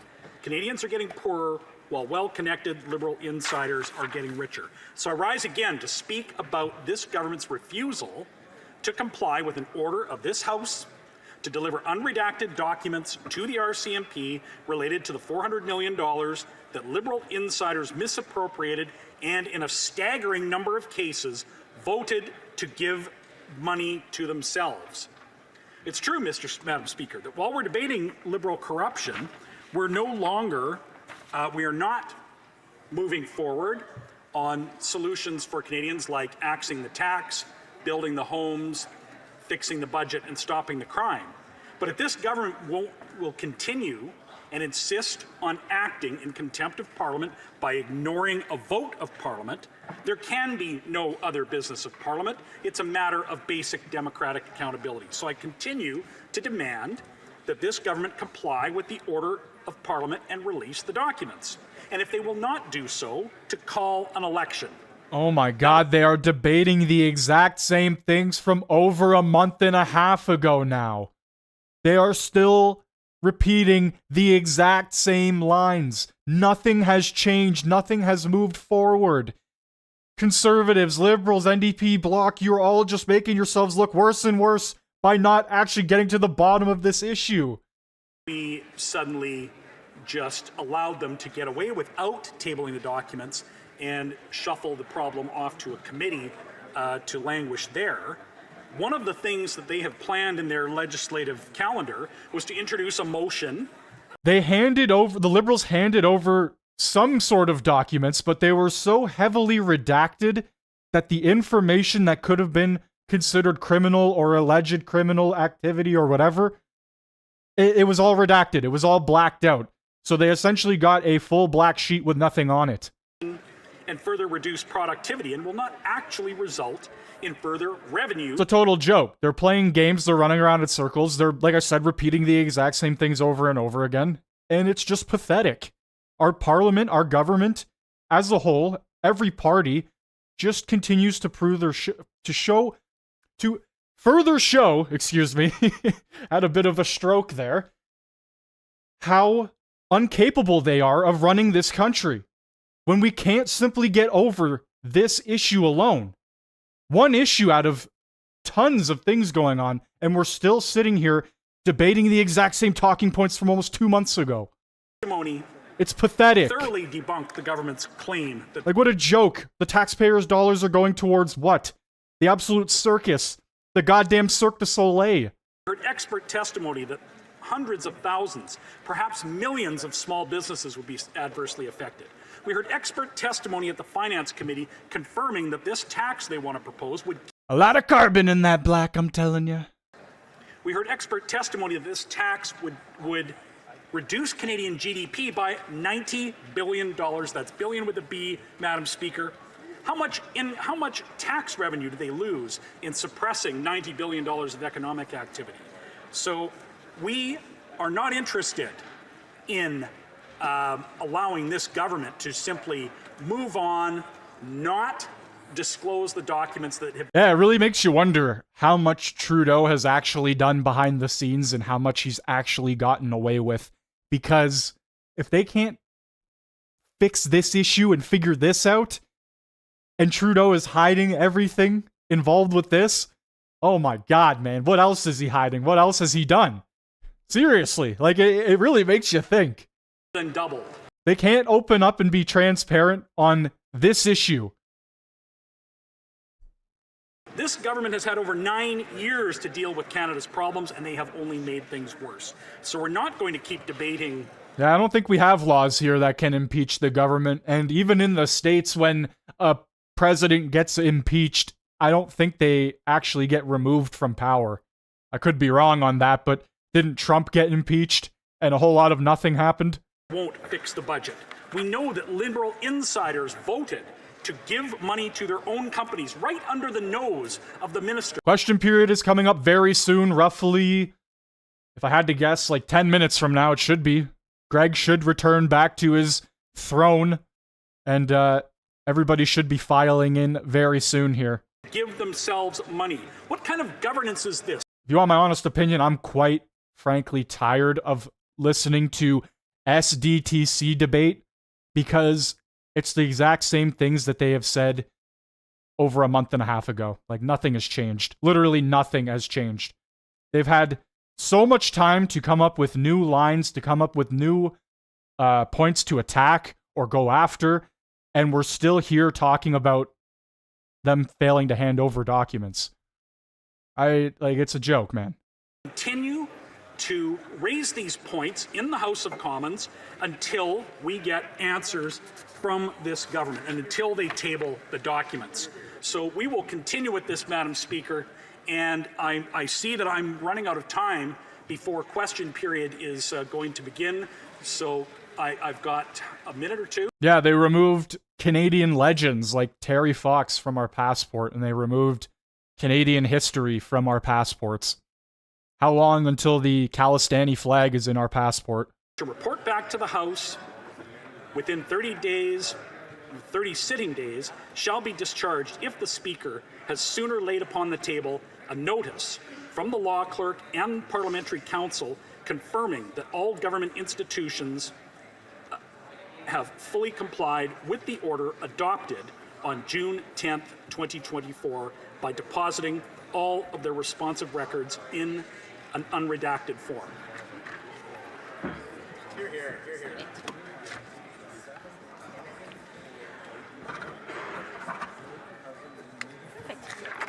Okay, I don't know what's going on here, but a whole lot of nothing by the looks of it. They're just live streaming everybody hanging out in the House of Commons. You guys are new to the stream, make sure you hit that like button, hit that sub button. I want to thank each and every one of you for joining. Question period should begin very soon here. We are waiting for whatever to continue. It's been muted.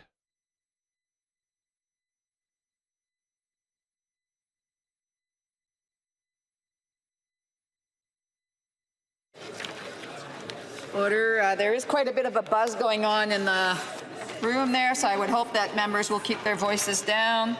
Mr. Kelly, seconded by Mr. Falk Provencher, moves the following sub-amendment, that the amendment be amended by adding the following: except that the order for the committee to report back to the House within 30 sitting days shall be discharged if the Speaker has sooner laid upon the table a notice from the law clerk and Parliamentary Council confirming that all government institutions have fully complied with the order. The sub-amendment is in order. Questions and comments? Questions et commentaires. Oh, sorry. Oh, we'll have to get the questions. Thank you, Daniel. I appreciate it very much. Yes, yes. We're now at the time for statements by members. Déclaration de député. The honourable member for Etobicoke Centre.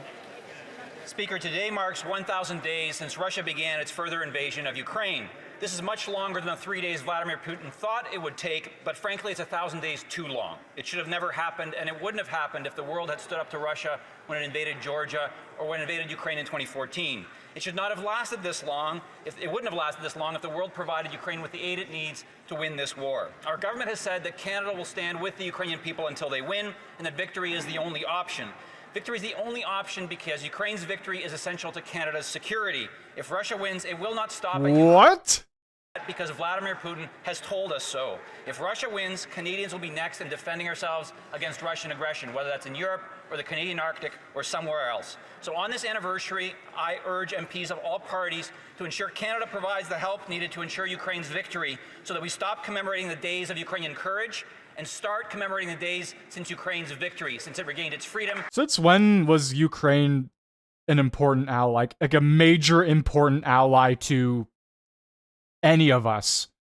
Like, that's just a serious question. I actually want to know, because until the war, we had no ties or affiliation with them at all. We didn't give a flying hell about Ukraine. From her role as Executive Director of Samaritan House Ministries next month. For 28 years, Barbara has served in some way, shape, or form with Samaritan House. Originally joining the organization in 1989 as a women's counselor and coordinator, Barbara worked to support women and children escaping domestic violence. Over the years, she continued to serve in a variety of ways, ultimately becoming Executive Director in 2020. Under Barbara's guidance, Samaritan House grew to meet the rising needs of our community, from providing thousands of food hampers to Alberta has a huge Ukraine population after World War II. Interesting. I did not know that. I'm from Ontario, so it's kind of just the melting pot of whoever. Barbara, thank you for your remarkable service. Best wishes for rest, joy, and new adventures in this new chapter. The honourable member from St. John's East. Mr. Speaker, I rise today to acknowledge the tireless work of the Crow's Nest Officers Club in downtown St. John's. It is a living museum that overlooks the... They're both actors. Yes, they are. Okay, so we're currently in statements by members where they can just say whatever they please. before question period begins. We are very close to question period starting. Putin is patriotic as fuck. He's never giving Mother Russia over to globalists. Well, I remember before the invasion started that he said he wanted to return Russia back to its power during the USSR, which involved Ukraine being a part of Russia. So this whole tie-in that Russia is just one day gonna invade Alaska and through Canada's like Arctic areas and through the north, like that's pretty intense and out of left field if you ask me. But like Putin can barely finish the war he has going on right now. I don't think he's gonna be coming after Canada. I would like to honor the memory of former slaves who went on to fight in the Battle of Vertières in 1803. This was a major event in the history of resistance to colonial oppression, yet it has never been acknowledged in this House. On November 18, 1803, the Battle of Vertières in northern Haiti dealt the final blow to Napoleon Bonaparte's army. It was the final battle of the Haitian Revolution. To this day, it remains the only example of abolition of slavery achieved by an uprising of former slaves themselves. On January 1st, 1804, shortly after the mobilization of the troops and the outcome of the battle, Haitian independence was proclaimed. Thus, the whole world witnessed the founding of a new state, Haiti. On this 221st anniversary of the Battle of Vertières, let us offer the Haitian community all our respect and applause. Thank you.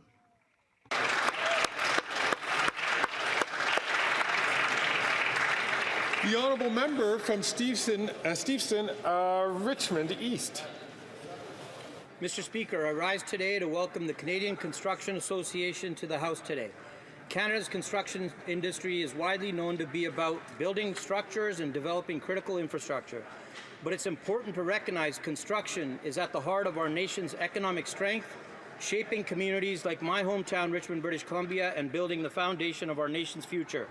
The sector employs 1.6 million people nationwide and contributes approximately $164 billion to the economy annually, accounting for 7.5%. Nah, I don't want Ukraine to join NATO either. You want my honest opinion on that? The Canadian Construction Association is the national voice for the construction industry on public policy, legal, and standards development goals and contractors, suppliers, and allied business professionals working in or with the sector. I ask all members to find some time to meet with the CCA and discuss the future of construction in Canada. Thank you. The honourable member from Calgary Heritage. The NDP Liberal job-killing oil and gas cap is a war on energy workers and powerful paychecks. This radical Prime Minister has failed every climate target. He wants to shut down Canadian resources, trillions of resources that would fuel, feed, and secure the world and bring home paychecks for our people. The EU, Germany, Japan all want more Canada. Our allies are forced to spend billions overseas on dirty dictator oil from the Kremlin and the genocidal, theocratic, unstable regime in Iran. And here at home, the worst per-person income drop in the G7. 1 in 4 skipping meals, 2 million at food banks. With NDP Liberals, it's chicken today, feathers tomorrow. They scrape our cupboards bare. Conservatives will axe the cap, will axe the tax, build the homes, fix the budget, stop the crime, and restore the promise. The honourable member from Mississauga, Erin Mills. Mr. Speaker, today I rise to commemorate the World Day for Prevention of Abuse and Violence Against Children, a day that demands our unwavering commitment to protecting the most vulnerable in our communities. As a member of the Subcommittee for International Human Rights, I heard devastating testimonies from hundreds of NGOs. These organizations are working in over 190 countries and territories worldwide, and they revealed the brutal realities that children face in conflict zones. Today, we continue working together to advocate for children facing crisis around the world, including in Sudan, in Palestine, in Ukraine, and too many more. Since 2016, Canada has contributed millions in humanitarian funding, but financial Millions, support probably closer to like billions and billions. strengthen international protocols, enhance legal protections, and create better support systems for children at risk. Every child in Canada and across the world deserves safety, dignity, and an opportunity to dream. Thank you, Mr. Speaker. The honourable member from Vaughan Woodbridge. Mr. Speaker, since 2015, I've had the privilege of working closely with the Canadian Credit Union Association and its members, including IC Savings and Meridian Credit Union with locations in Vaughan. Credit unions are a cornerstone of Canada's economy. These 100% Canadian-owned institutions contribute $8 billion annually and employ over 60,000 hardworking Canadians. Today I rise to welcome over 40 credit union leaders to Parliament Hill for their annual Advocacy Day. Serving more than 11 million Canadians, credit unions are transforming communities, making home ownership attainable, empowering small businesses, and making life more affordable for Canadians. Through Bill C-59, we're supporting credit unions by modernizing the Income Tax Act. Yeah, I had a little audio issue here on my end. That wasn't the CPAC stream. That was OBS. Canada to better integrate credit union locals. United by their values, Mr. Speaker. But yeah, after yesterday, the CPAC stream had endless amounts of issues. So I guess they fixed it. The honourable member from Selkirk Interlake Eastman. For 1,000 days, we've witnessed Russia's unprovoked and unjust invasion of Ukraine. For 1,000 days, we've witnessed horrific war crimes and atrocities committed by Russian soldiers. For 1,000 days, Ukrainian civilians have been subjected to indiscriminate attacks by Putin's war machine and forced to endure violence and fear. And for 1,000 days, our hearts have been broken by all the innocent blood that has been spilled on Ukraine's fertile lands. Yeah, they moved on from the Randy scandal pretty quickly there. It was a one-day issue. Ukrainian people. For over 1,000 days, Ukraine's armed forces have violently outperformed all expectations as they stood firm defending their homeland and Ukraine's very identity. For 1,000 days, they have bravely fought for human rights, the rule of law, liberty, and their right to self-determination. As Canadians and as Conservatives, we stand shoulder to shoulder with Ukraine. Ukraine's future is at stake. We must continue to support them. Slava Ukraini!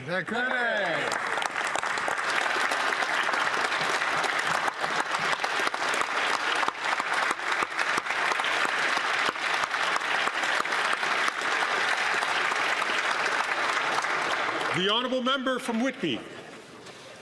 After hearing the outcry about his plan to cut billions in funding for more housing and silencing his Conservative MPs from advocating for their communities, we know the Conservative leader had a rough week last week. It's hard to believe he is barring his own MPs from doing the most foundational part of their jobs, which is advocating for their communities.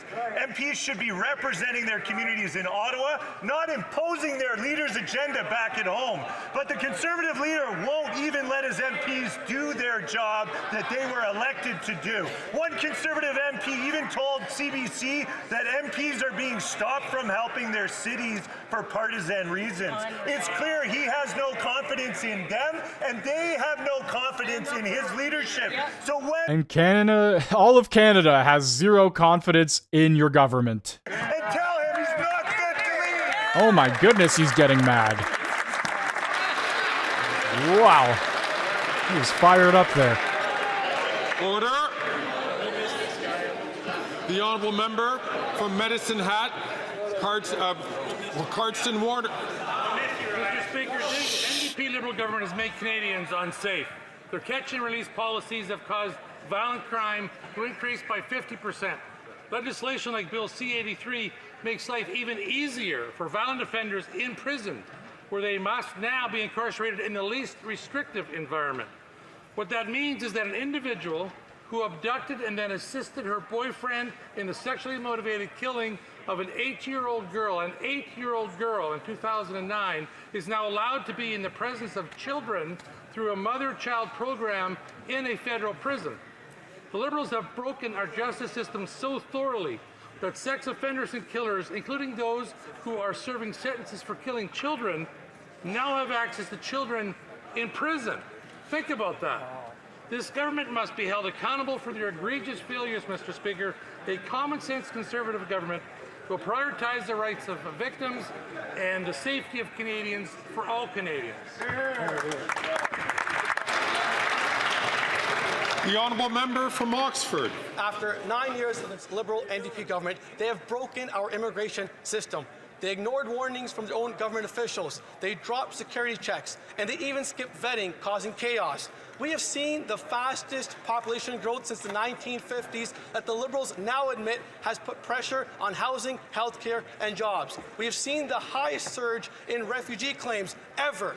We have seen tens of thousands of fake acceptance letters, and they even let an alleged ISIS terrorist twice. The Prime Minister has made immigration a playground for fraud and abuse. Even his own ministers admit the system is now out of control. Yet he blames everyone but himself. He calls them bad actors. Maybe he's experiencing it differently. But after 9 years, it is this Prime Minister who is the bad actor. He is in charge. He is responsible. He has caused this chaos in our immigration system, and only common sense Conservatives will fix what he broke.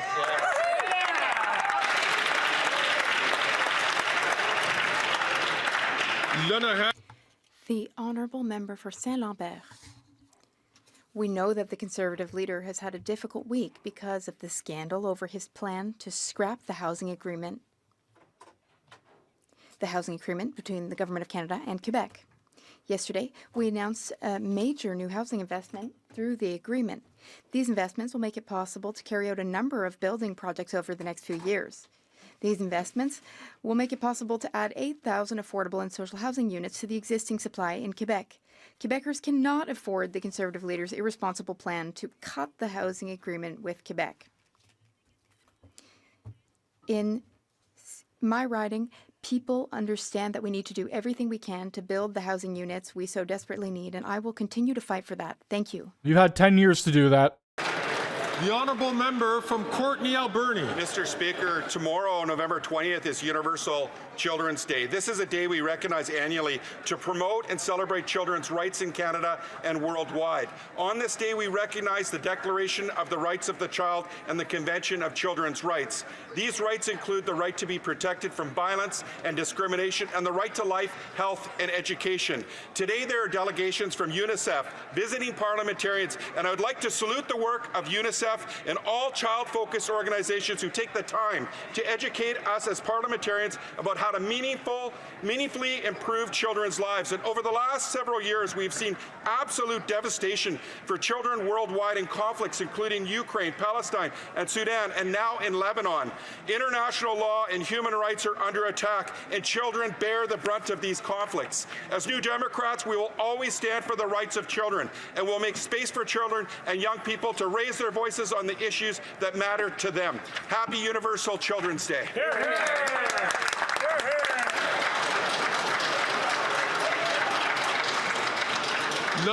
hear. The Honourable Member for Monterville. Jacques Brel once sang, "We don't forget a thing, we just get used to things, that's all." After 1,000 days, unfortunately, it seems that we are getting too used to this horrible war that is decimating Ukraine. We have not forgotten the Bucha massacre. We've not forgotten the bodies of civilians littering the streets. We have not forgotten the bombing of the Mariupol Children's Hospital. We've not forgotten a thing.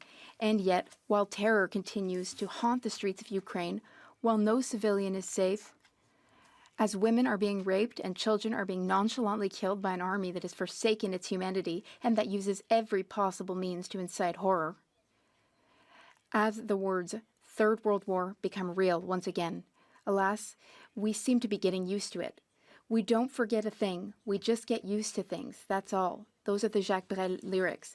Well, not forgetting is not enough. We need to refuse to get used to it. Let's salute the extraordinary courage. Oh, nobody's forgetting it, as billions of our dollars are going over there to fight an endless war.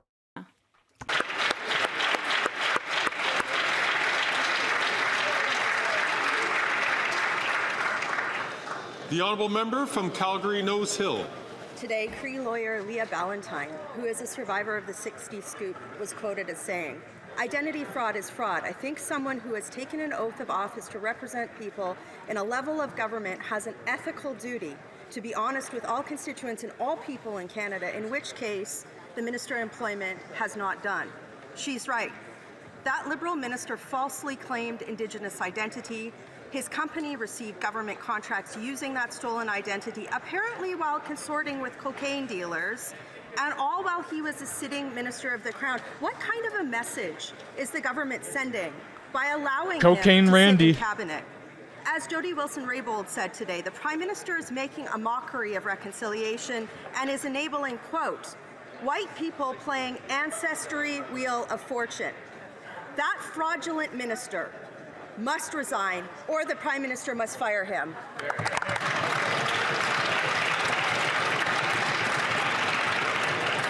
I was listening very carefully to the honourable. Listening very carefully to the honourable member, and it is order, please. Colleagues, please.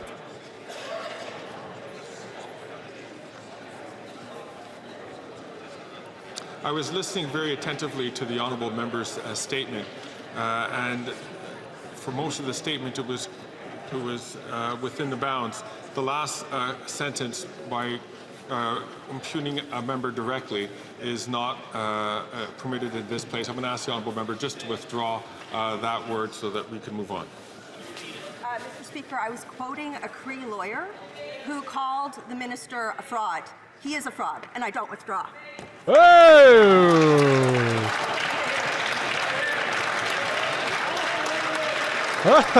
It started off early. Greg is not happy.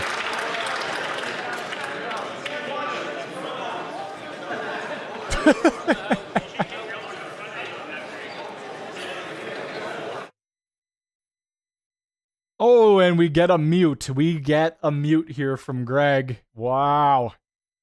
Shocking. Shocking stuff.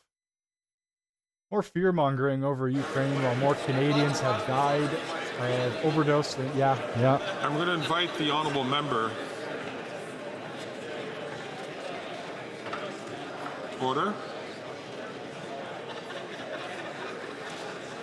I'm going to invite the honourable member to reflect on this. I see that she doesn't have questions coming up, and I will come back to the honourable member immediately following question period so that we can start this on time.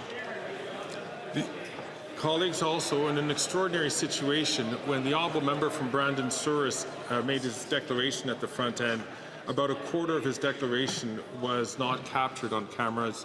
Members know the opportunity to make declarations and Standing Order 31s are very important for our constituents, so I'm inviting the honourable member to be recognized again to give his statement once again. The honourable member from Brandon Souris.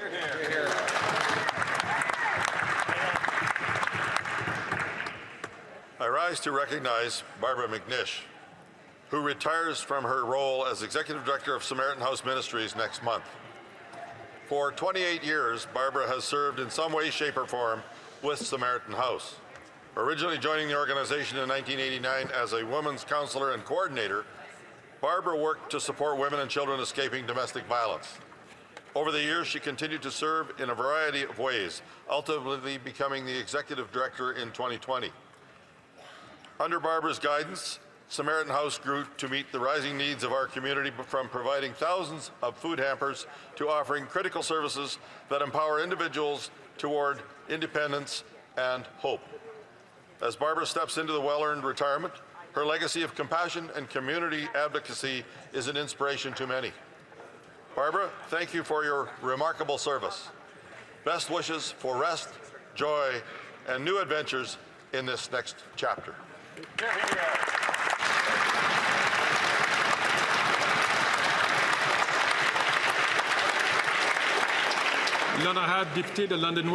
The Honourable Member for London West. Thank you, Mr. Speaker. We know that the Conservative leader had a rough week, Mr. Speaker. While he's busy defending his plan to cut housing funds, Conservative members got an earful from their mayors and their constituents about their leader's reckless plan. How do we know, Mr. Speaker? We spent the whole week reading about it in the media.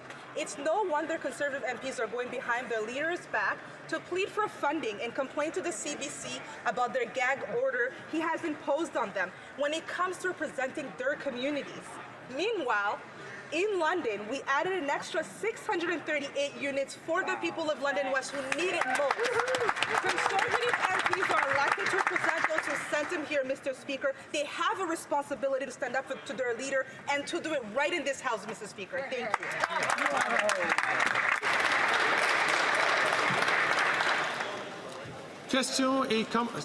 Oral questions. Hey, Greg messing up the intro for question period. Oh, look who it is, Mr. Scheer. Brings new sordid details about the employment minister's scandal. And yesterday we learned that his company shares a mailing address with an international drug trafficker who's been busted for cocaine not once, but twice. He's been caught out in falsehoods, caught faking Indigenous identity to try to secure government contracts meant for real Indigenous people, and his company is under investigation for 9 fraud-related counts. Why on earth has the Prime Minister not fired this man? Right.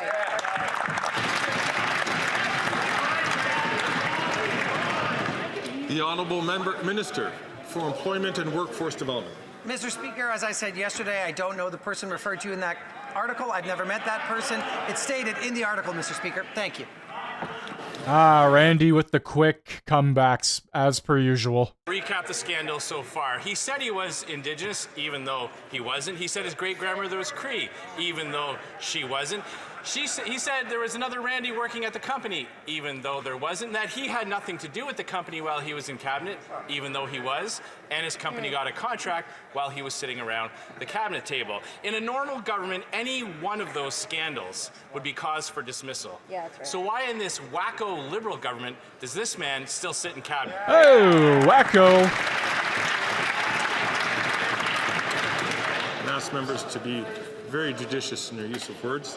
The Honourable Minister of Public Services and Procurement. Colleagues, please. Thank you, Mr. Speaker. The Minister has already answered this question many times. The question that we still haven't had an answer for is why the Conservative leader's scandal, who refuses to seek his security clearance and protect himself and his future members during the next election, what is he hiding? When he refuses to get information about the risks of foreign interference for the upcoming elections. Thank you. I would ask the honourable member to not speak until the chair recognizes him. Regina Capel. Well, we don't know what it'll take for this guy to get fired from this Prime Minister. We do know what will get you fired. Remember Jody Wilson-Raybould? Oh, yeah. She was fired for telling the truth about the Prime Minister's attempts to interfere in a criminal case. Here's what she had to say. A Prime Minister committed to true reconciliation would have removed this minister and the other Randy from cabinet long ago. Instead, we get to watch white people play Ancestry Wheel of Fortune. Ouch. How come under this Prime Minister, a strong Indigenous woman gets fired for telling the truth when a weak, fake Indigenous man gets to keep his job after lying? Hey!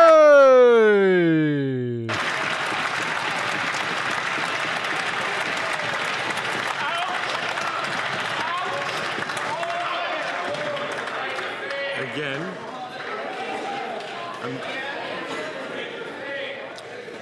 I'm going to ask the honourable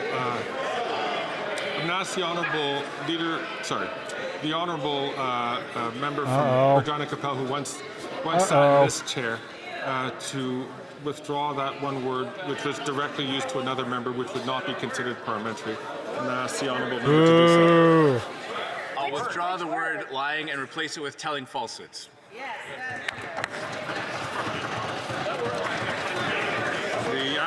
The actual word.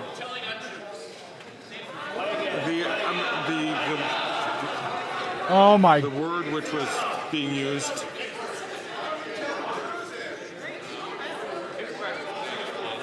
I'm going to ask the honourable What member, a nightmare. to withdraw the word fake, please. The word fake? Oh my Jesus Christ, move on! Just for the speaker to clarify, the word fake, but the minister did. He faked all those things. The minister is now admitting that he's not Indigenous. So whoa! This is beef. Oh my god. No, this is why nothing gets finished or completed or like the. Oh my god. The word fake. The word fake. Yesterday, there were members who were asked to withdraw that very same word, and the member did. And so I'm going to ask the Honourable... Oh, there's about to be a riot in the House of Commons. I will withdraw the word fake and replace it with either sham, imitation, counterfeit. Oh, Scheer's gonna get kicked out. Scheer's gonna get booted out.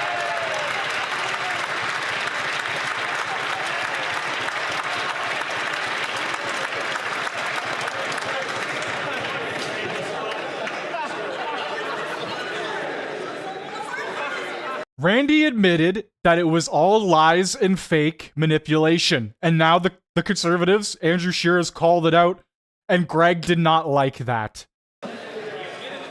He literally admitted to it.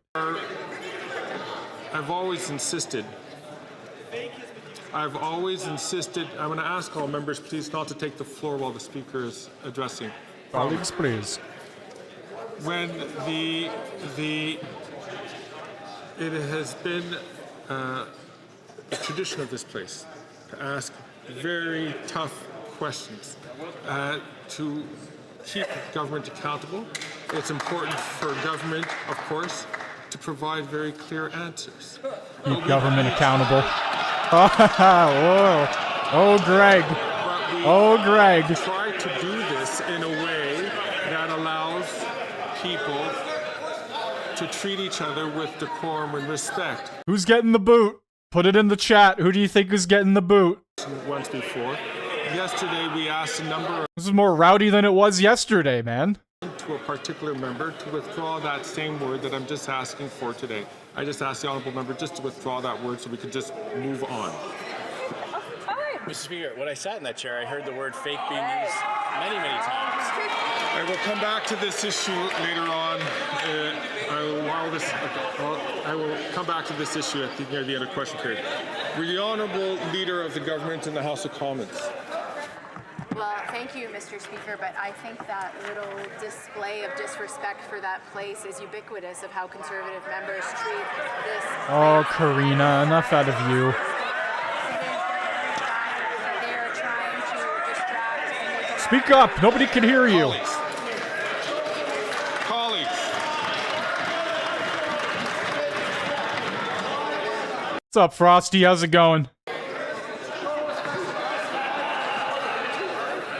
Welcome to the absolute nightmare that is our parliament right now, as they are trying to get a comment withdrawed here. Members need... Oh, Greg is gonna mute and he's gonna start booting people. The honourable member from Lanark, Hastings, Addington to please. Sorry. Whoa!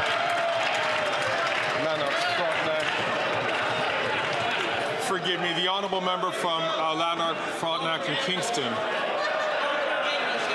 Wow! To please not take the floor when he is not recognized to do so. Now, colleagues,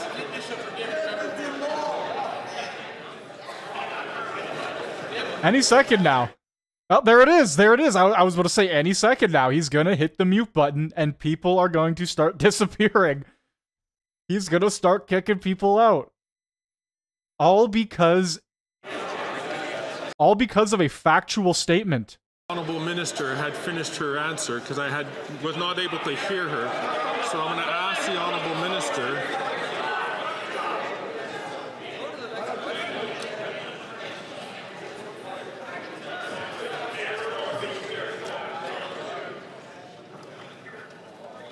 Honourable Minister to start from the top. Thank you, Mr. Speaker. I think this shameful display of disrespect from the Conservative members of Parliament for this place is on display today, and it is enough out of you, Karina. They have been operating for the past couple of weeks. Mr. Speaker, it is time for them to stop filibustering and obstructing the work of Parliament. It is time for them to start respecting this place, respecting the work we do here on behalf of Canadians.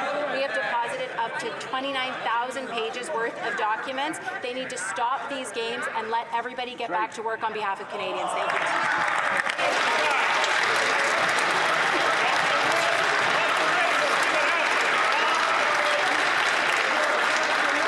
I'm going to ask the honourable member from St. Margaret, South Shore, to please not take the floor.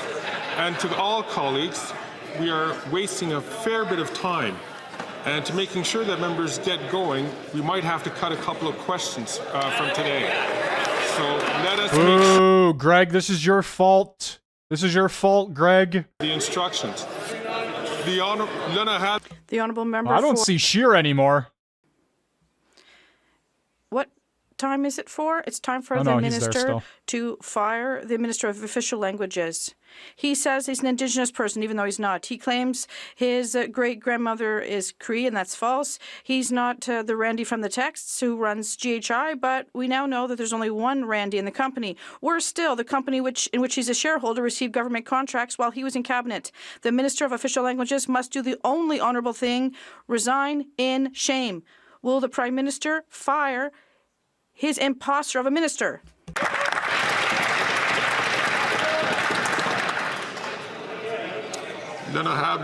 The Honourable Government House Leader. Thank you, Mr. Speaker. The Minister has answered this question. He has said what he said at committee, and this is absolutely false, what they're saying. The Conservatives need to stop these partisan and political games. They don't lead us anywhere. They need to respect this place and allow it to return to work and to make sure we can all do the work that Canadians have sent us here for. Which is not, you're not doing a good job. You're not doing a good job at that. Ask everyone once again to be very judicious in the choice of the words they use. The honourable member for Mégantic-L'Érable. Mr. Speaker, the Minister of Official Languages is not only an imposter, he's a chameleon. He will stop at nothing to advance his own interests. Suddenly, he's the journalist and political commentator at Radio Canada and Les Affaires, even though he's never written a single article. Then there's all the other Randys. The Indigenous Randy, the Randy who isn't him, the business partner Randy, the text message Randy. Sorry. I keep interrupting the member, but now he's skating on the other side of the line. What is going on? He's referring to the first name of a minister, and, well, regardless, he's made 5 references to this, and this is not okay. So I ask the honourable member to find another way of asking his question, and I ask him to start his question again, please. Mr. Speaker, there's a quite simple way to end the use of the name Randy in this House, to use the name of the other Randy. It's if the Prime Minister would fire the Minister of Official Languages. When will the Prime Minister end this big masquerade and fire all the Randys? He could even hit a home Attack run of the Randys. by just firing the Minister of Official Languages. Will the Prime Minister fire this imposter of a Minister of Official Languages? When Randy invades. World War Randy. Truly, you have put me in a very uncomfortable situation. The Honourable Government House Leader. Mr. Speaker, this is unbelievable what the Conservative members are doing. Today they are showing they have no respect for this place, for democracy in Canada, or as what you're saying as Speaker of this House. There are Canadians who are watching this circus that they are doing on the other side, and the Conservative members are making a joke of this place. It is the seat of our democracy. Oh, it's just the Conservatives that are making a joke of this place. Okay. Okay, it's not like your government has made a joke of our country. The honourable member for La Prairie. Radio Canada has obtained documents proving that the CRA has known for months that it is a veritable sieve when it comes to fraud. Since November 2023, it has known that fraudsters were receiving fake tax refunds. But instead of sounding the alarm, the CRA is covering it up. It hides from taxpayers the fact that over $100 million has been stolen from them this year. It hides from them the fact that 31,000 of them have had their personal information stolen. And instead of trying to fix this, it has decided to hunt down their employees to silence whistleblowers. Will the minister clean house as necessary? The Honourable Minister of National Revenue. Thank you, Mr. Speaker. What my colleague is saying is false. We've hidden nothing. As soon as there is information that is learned about potential fraud, I can assure you that we take this situation very seriously, that the persons involved are immediately questioned, their accounts are blocked. We identify the fraudsters, and there are other consequences. And we report to the Treasury Board and to the privacy commissioners, among others. Thank you. The Honourable Member for La Prairie. Impressive. When it comes to crisis management, the CRA is an example not to be followed. Here's how they don't deal with fraud. 1. Hide the crisis until it ends up in the newspaper. 2. Hide the theft of personal information from the privacy commissioner. And 3.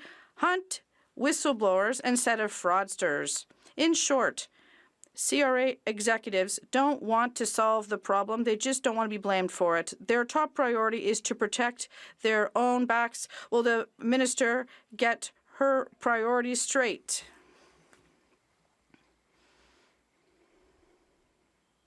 The Honourable Minister of National Revenue. Thank you, Mr. Speaker. I'm ready to do what we have to, and I'm already doing it because what my colleague is saying is false. It's completely untrue. We've hidden nothing. As soon as we see there's a potential fraud, we block accounts, we seek out the fraudsters, we make reports. Yes, we report according to the processes. We do it quarterly. We do it to the Treasury Board, to the AG, and to public accounts. The Honourable Member for Rosemont-La Petite Patrie. Mr. Speaker, the cost of living is up, rents are up, groceries are up, and the Liberals have turned their backs on everyone. The Conservatives are going to be cutting everywhere, and it's going to make people's lives even more expensive. Quebecers need better than this. They deserve a break. The NDP is proposing to remove the GST on groceries, on heating bills, internet, cell phones, and for once, we're going to make big, rich CEOs pay. Will the Liberals to have the courage to do this? The Honourable Minister. Mr. Speaker, we agree for once with the NDP. It's true the Conservatives don't have a plan. They just want to cut. They want to cut health care, cut daycare. They want to cut to other assistance. We know what the Conservative plan is, but if there's one thing that people who are watching us at home know, on this side of the House, Mr. Speaker, we believe in investing in Canadians. We believe of investing in families and in health, because countries that are sure of themselves invest in their citizens. Thank you. Member from Elmwood Transcona. Mr. Speaker, Manitoba families are paying more and getting less at grocery stores. Prices are going up on everyday items, and the size of the packaging is getting smaller. Families need a break. They need relief now. That's right. The Liberals are letting people down, and people in my riding know that Conservatives will cut and gut the important things we need, costing families thousands of dollars. The NDP will help families by removing GST off essentials like groceries, kids' clothing, and diapers. Why won't this government give families the break they need and remove the GST now? The Honourable Minister for Families, Children and Social Development. Our Liberal government has been working to help families put food on the table and in their kids' lunch boxes. We know the Conservative leader will pursue dangerous cuts. The difference couldn't be more stark, Mr. Speaker. While Liberals work to ensure kids have food, Conservatives will cut these programs that Canadian families are relying on. I don't know what the Conservatives leader's obsession is with these dangerous cuts, Mr. Speaker. The honourable member from Thornhill.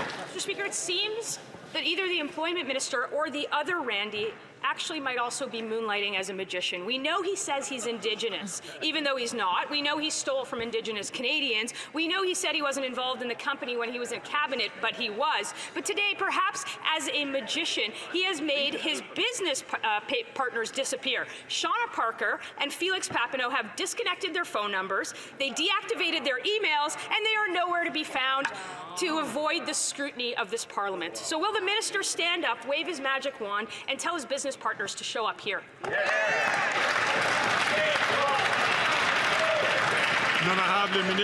The Honourable Minister of Public Services and Procurement. It's really unfortunate, Mr. Speaker, to hear so many falsehoods and so little time in this House. It's really unfortunate that the Conservatives are investing all of their energy in falsehoods that are derailing the House and detract from the work of the House, from what's important, and that is working for Quebecers and Canadians. But one thing that we still don't know the answer to is why the Conservative leader,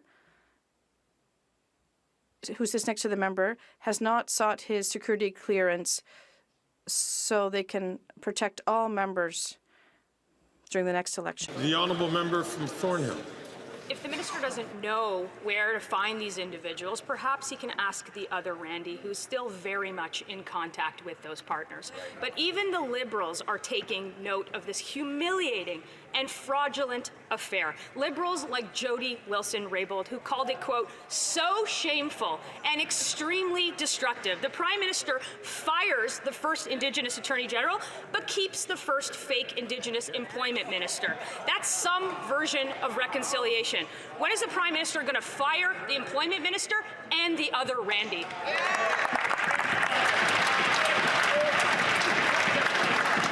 The Honourable Government House Leader.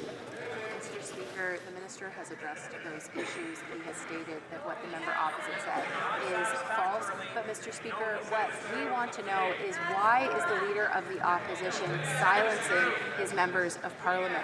Why won't he allow his members of parliament to speak on behalf of their constituents and advocate for their communities? Mr. Speaker, all we hear from the leader of the opposition is silencing his own members of parliament, Mr. Speaker. Why won't he just let them speak? Thank you, Mr. Speaker. The honourable member for St. Albert, Edmonton. Mr. Speaker, the Minister of Employment is embroiled in allegations of fraud. He almost certainly violated the Conflict of Interest Act. He got caught pretending to be Indigenous in an effort to steal government contracts from legitimately owned Indigenous businesses. And we now learn that the minister has a business connection to a cocaine trafficker. In the face of all of that, why is he still in cabinet?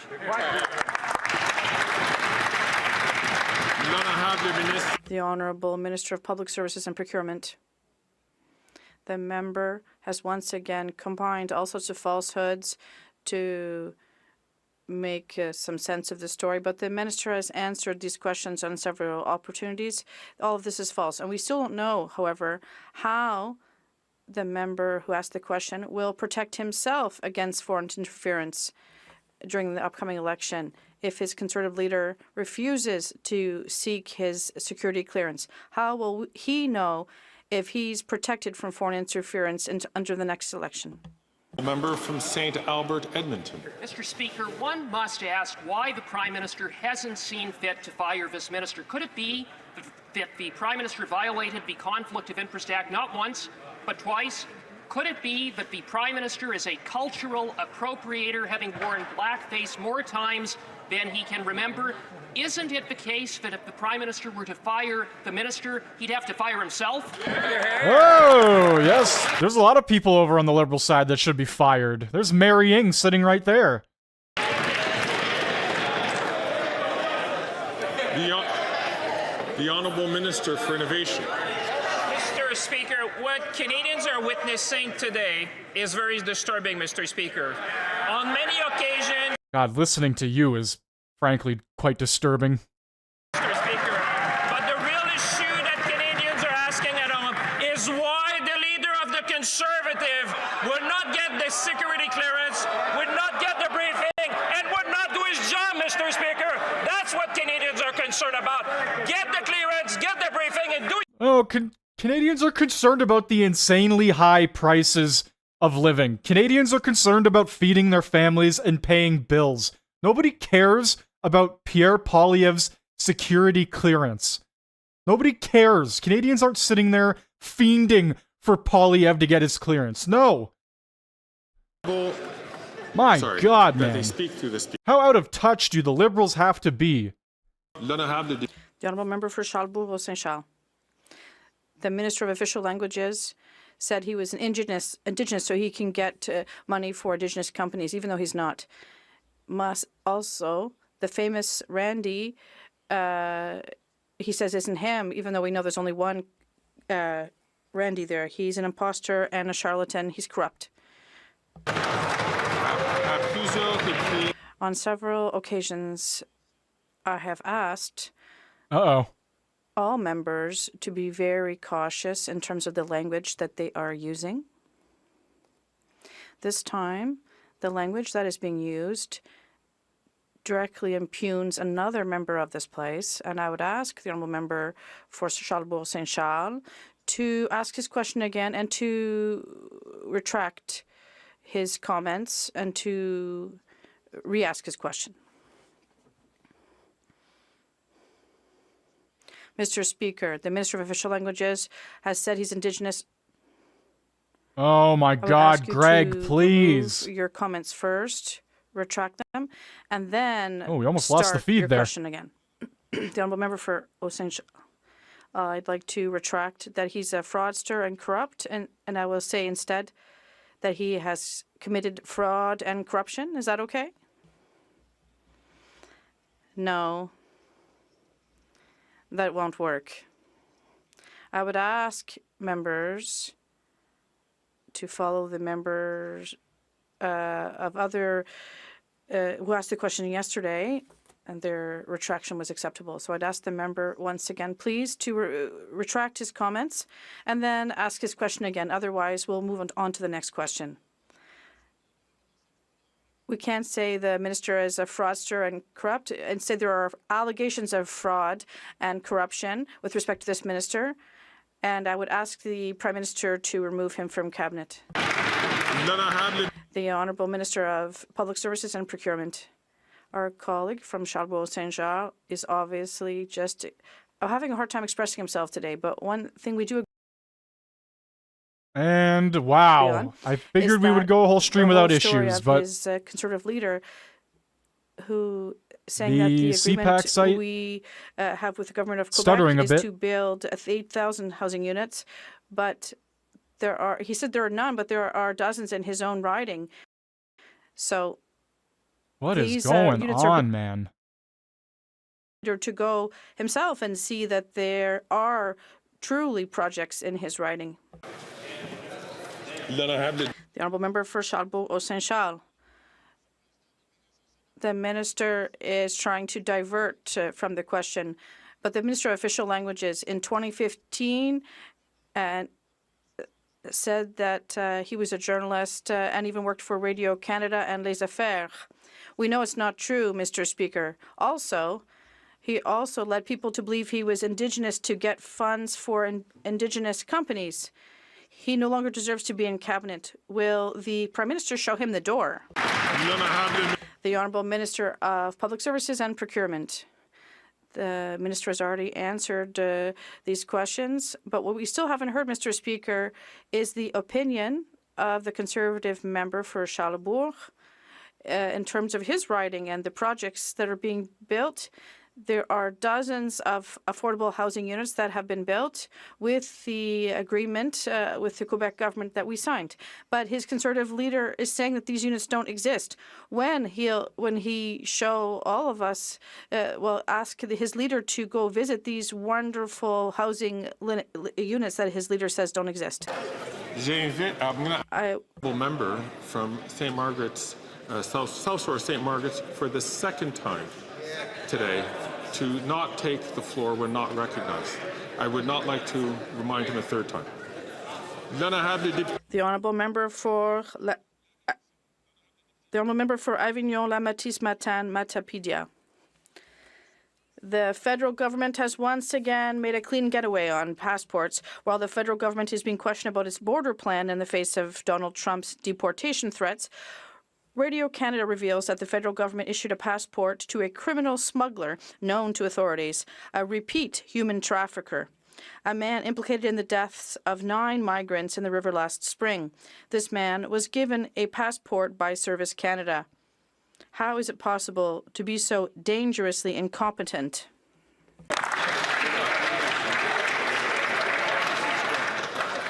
The Honourable Minister of Immigration, Citizenship and Refugees. Mr. Speaker, if what she's alleging is true, I will do verifications with Service Canada and other safety agencies, and I'd be happy to report back to the House then when the time comes. Thank you. The Honourable Member for Beauport. Beauport-Limoilou. Do you understand why we're worried about the federal government's lack of preparation for Trump's deportations? While the feds are telling us that everything's okay at the borders, we're learning that they're giving a passport to a notorious criminal smuggler. Once again, when it comes to border management, the left hand doesn't know what the right hand is doing in Ottawa. It's a madhouse. Are there any more criminal smugglers out there with brand new passports to cross borders as they please? The Honourable Minister of Immigration, Citizenship and Refugees. Mr. Speaker, as I clearly said during my previous answer, I'd be happy to come back to the House to present exactly what happened. If the alleged facts are true and this passport should not have been issued, we will check into this. Thank you. The Honourable Member for Beauport-Limoilou. The criminal smuggler in question was arrested in 2008 for possession of 2 passports in other names. Then he was arrested again in 2017 for human trafficking, and once again in 2021, following which the federal government confiscated his passport. And after all that, he reapplied for a passport, and the federal authorities delivered another one to him in 2023. How can we ignore the fact that criminal smugglers are running the show at the borders right under the federal government's nose? The Honourable Minister of Public Safety. Mr. Speaker, our government has invested greatly and will continue to do so in protecting our borders. We reversed the cuts that the previous Conservative government applied to Canada Border Services, and we gave RCMP the necessary tools to obviously work with their American partners to ensure the safety of our border. And I was very proud a few weeks ago of RCMP operation with our U.S. partners to ensure that many human smugglers and drug smugglers are now charged and facing criminal prosecution. The Honourable Member from Leeds-Grenville, Thousand Islands and Vito Lakes. To get government contracts, the Liberal minister from Edmonton said that he was Indigenous, but he's not. He said that he wasn't the Randy who was involved in the ongoing operations of the company that was applying for government contracts, but text messages show that he was. Now, he also said he wasn't directing his company from the cabinet table, but we know that that's also not true. Not true, not true, and not true. So we don't know which minister they're going to stand up, but what we want to know from that minister is, do they think that that behavior is appropriate, and do they think that he should remain in cabinet? The Honourable Leader of the Government in the House of Commons. Thank you, Mr. Speaker. Mr. Speaker, the minister has already responded to those questions. But what I find really interesting is that today marks 1,000 days since Russia's war of aggression in Ukraine, and we have not heard a single question about this from the Conservative members of Parliament. This is unsurprising for them, given the fact that when it comes to their support for Ukraine, it has been wavering over the past year. On this side of the House, Mr. Speaker, we stand for Ukraine. Do the Conservative members of Parliament? Yeah, you stand for Ukraine, but you clearly don't stand for Canadians. And you've made that quite clear. And Greg's going to lay the smackdown again. Thousand Islands and Rideau Lakes. Well, I'm glad that the minister showed up for work, but she must have been late enough to not hear our statement where we expressed, of course, our support for Ukraine. But let's focus on the facts. The facts are that their cabinet colleague is involved with cocaine traffickers. Their cabinet colleague is pretending to be Indigenous in order to disenfranchise Indigenous-owned companies and Indigenous people. That's who they're in league with. That minister can't seem to tell the truth to save his own life. So Randy or other Randy or pretend Indigenous Randy, none of them should be in cabinet. Why won't they fire this fraudster? Pretend Indigenous Randy.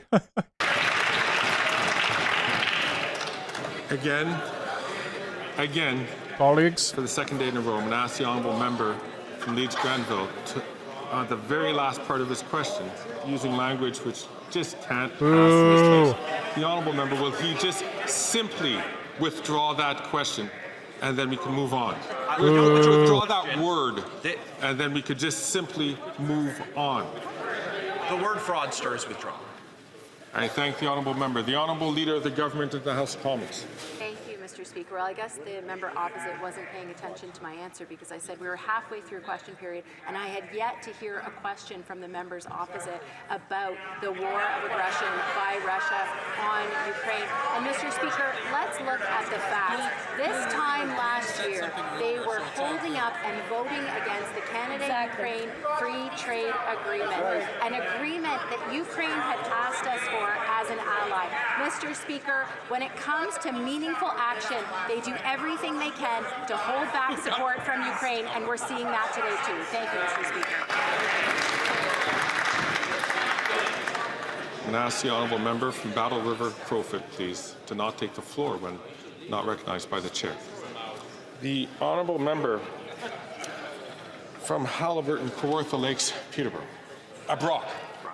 Speaker, reports continue to reveal one false statement after another about the employment minister's claim of Indigenous heritage. The fact he is still in cabinet has laid bare the reality that truth and reconciliation mean nothing to Liberals. We found out today the company co-owned by the minister, GHI, is in fact green-lit to bid on government contracts. Wow. This is the same company that falsely claimed to be wholly Indigenous owned while inventing this fictional other Randy and sharing a mailbox with an alleged cocaine smuggler. Will the Prime Minister just end the charade and fire the minister? Well, that's probably not going to happen as many times as you guys want to repeat it. Thank you, Mr. Speaker. It only seems apparent that the Conservatives want to talk about reconciliation when it's allegation, but rather they don't want to talk about reconciliation when we're talking about investing in First Nations housing or helping Indigenous people ensure their opportunities to have economic success or procure from the government of Canada. They don't want to talk about that, Mr. Speaker, because you know why? Their record is shameful, Mr. Speaker. In fact, they have continually cut services for Indigenous people. When they were in power, we will do the opposite. You know what's shameful? The communities out there that still don't have clean drinking water, and you're standing here debating government contracts. You're fucking pathetic. The honourable member from Sherwood Park, Fort Saskatchewan. Mr. Speaker, during committee and just now, the Minister of Indigenous Services refused to defend her colleague, the pretend Indigenous Minister of Employment. The Minister of Employment pretended to be Indigenous so that his company could steal contracts from Indigenous communities and businesses. While the Prime Minister continues to be the defender of the pretender, even his cabinet colleagues are losing faith. Now, this question is for the Minister of Indigenous Services. Will she stand up and defend her cabinet colleague, or should he be fired? The whole Liberal government should be fired. The Honourable Minister for Indigenous Services. You know, Mr. Speaker, just moments ago I was speaking with the National Chief about the shenanigans that are happening at 9-9 Committee as the Conservatives attempt to undermine the study of the water legislation that so many First Nations have poured their heart and soul into, Mr. Speaker, preventing it from actually getting to this place and hopefully eventually to Senate. They talk about standing up for First Nations people, but when they have the chance to be allies, they completely drop the ball.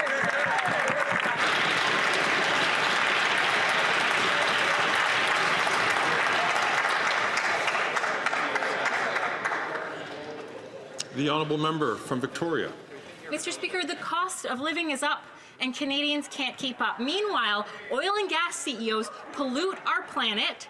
They gouge Canadians, all while raking in billions in profits. The Liberals have let Canadians down. This past week in Victoria, Common Horizon... She looks like a pinboard.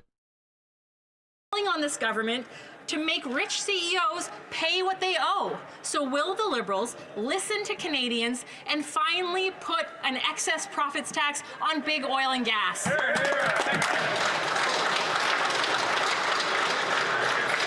The Honourable Minister for Natural Resources and Energy. Thank you, Mr. Speaker. I would say that this government has been listening to the voices of Canadians who are concerned about climate change, are also concerned about building an economy that will thrive in a low-carbon future. We have put into place a plan that is cutting carbon emissions that were accelerating under the Harper government. It is just a shame that the NDP has abandoned its commitment on climate change, walking away from the price on pollution, over 100 million tons of excess emissions because of a decision they made to collaborate with the leader of the Conservative Party of Canada. On this side of the House, we believe climate change is real, and we are going to...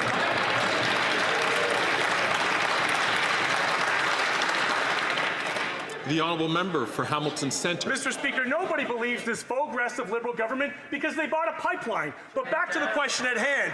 Just 10 kilometres from this place, the Ottawa Food Bank is overwhelmed. And last month, like food banks across the country, it saw the highest number of visits than ever before. Oh, shocking. An NDP member that's actually talking about Canadians in Canada.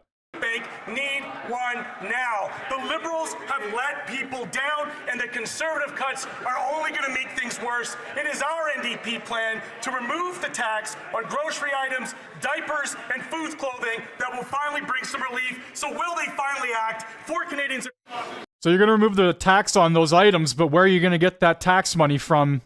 It's got to come from somewhere else. You're not just going to sit there and not take the extra money. Speak to volunteers here in Ottawa and across the country.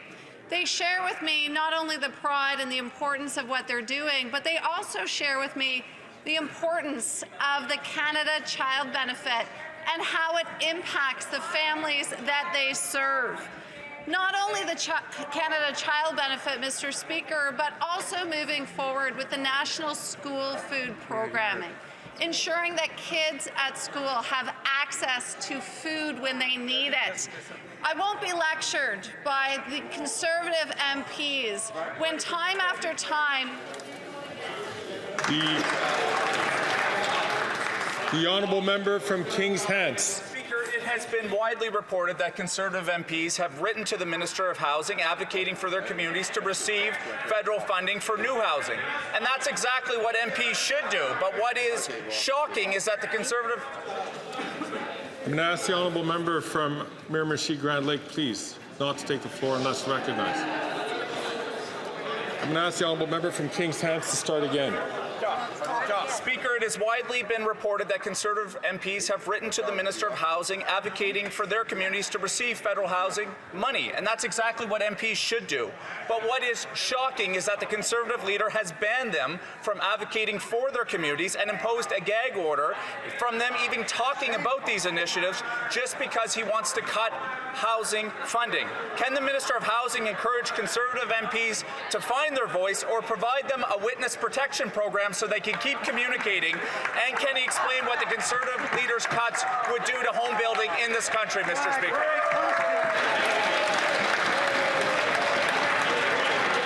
The Honourable Minister for Housing, Infrastructure and Communities. let me start by thanking my honourable colleague for advocating on behalf of his communities, because that is indeed the role that members of Parliament play. In fact, his advocacy has helped secure millions of dollars for communities like Wolfville, East Hants, West Hants, Kings County. Now, Mr. Speaker, I was shocked to learn that the Conservative leader planned to cut these investments when they were going towards building more homes in my province of Nova Scotia. By the way, it's working with a 23% increase in home starts this year. But I was more stunned to see the Conservative members of Parliament abiding by their leader's instruction, refusing to advocate for their communities. If they need witness protection, I'd be happy to speak to the Minister of Public Safety on their behalf.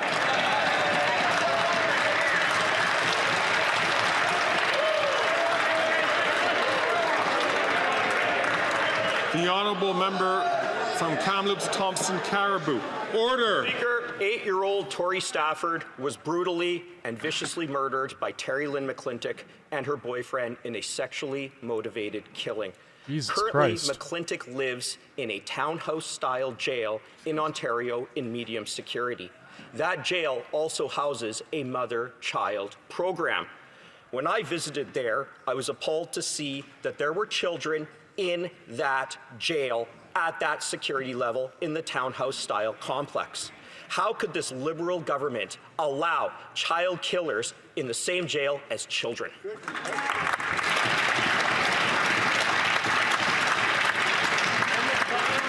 The Honourable Minister for Public Security. Yeah, what do you got to say about that, buddy? Mr. Speaker, the safety of children who participate in this long-standing mother-child program is obviously a top priority for the Correctional Service. There are rigorous eligibility criteria in place to participate in this program. It includes child welfare screening completed by Provincial Family Services, as well as ensuring that people residing in the mother-child living unit have not been convicted of any offense against a child. Mr. Speaker, my colleague knows this program has been in existence for 24 years, and no child has ever been harmed in any way during this program's implementation. The honourable member from Kamloops Thompson Caribou. Mr. Speaker, these living units are townhouses literally right next to each other. And if they're going to screen people, why aren't they screening the sex offender killer that lives next door? Mr. Speaker, this is the time to show courage and not cowardice, and this minister is doing the complete opposite. This comes back to Bill C-83 that allowed people like McClintock, Bernardo, and Rafferty to serve their sentences in the least restrictive measure. Victims are owed an apology. Is this minister going to reverse these failed policies and get rid of children with sex offenders? The Honourable Minister for Public Safety. Mr. Speaker, this member does a disservice and is disrespectful to the victims of these very people he keeps naming in this House of Commons. Mr. Speaker, the persons he just named are inmates in federal correctional facilities. He pretends that the most important criteria for their incarceration is not the public safety of Canadians. He knows that that's false, and he does a disservice to continually name these people in the House of Commons. We're thinking of the victims of these horrible people and don't think that he should continually drag their names out in this House.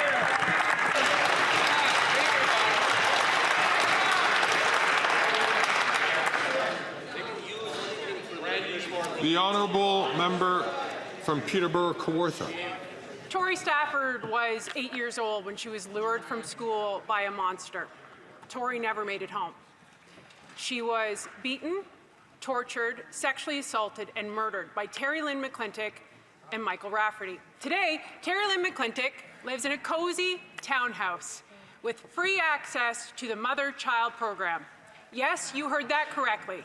A child killer has free access to children in prison. In what universe is this okay? Apparently Trudeau's. But what the hell does this act even, like, what does it even do? The child mother, I have to do some research into this. Mr. Speaker, the honourable member knows that the facts that she just alleged are entirely fabricated. She says, Mr. Speaker, in what universe would that be? Invite the honourable. I'm going to invite the Honourable Minister to withdraw that comment because saying that someone has told a deliberate falsehood in this place is not considered parliamentary. So I'll ask the Honourable Member to order! I'll invite the Honourable Minister to withdraw those comments and to start from the top. My goodness. Mr. Speaker, I'm happy to withdraw those words. Mr. Speaker, I think it's important for honourable members in this House that allege a series of circumstances to be sure that they're accurate. And when the honourable member says in what scenario would that particular conduct that she alleges be appropriate, the answer, Mr. Speaker, is in no scenario in Canada. So she can wonder why she keeps talking about issues that she knows are entirely inaccurate, Mr. Speaker.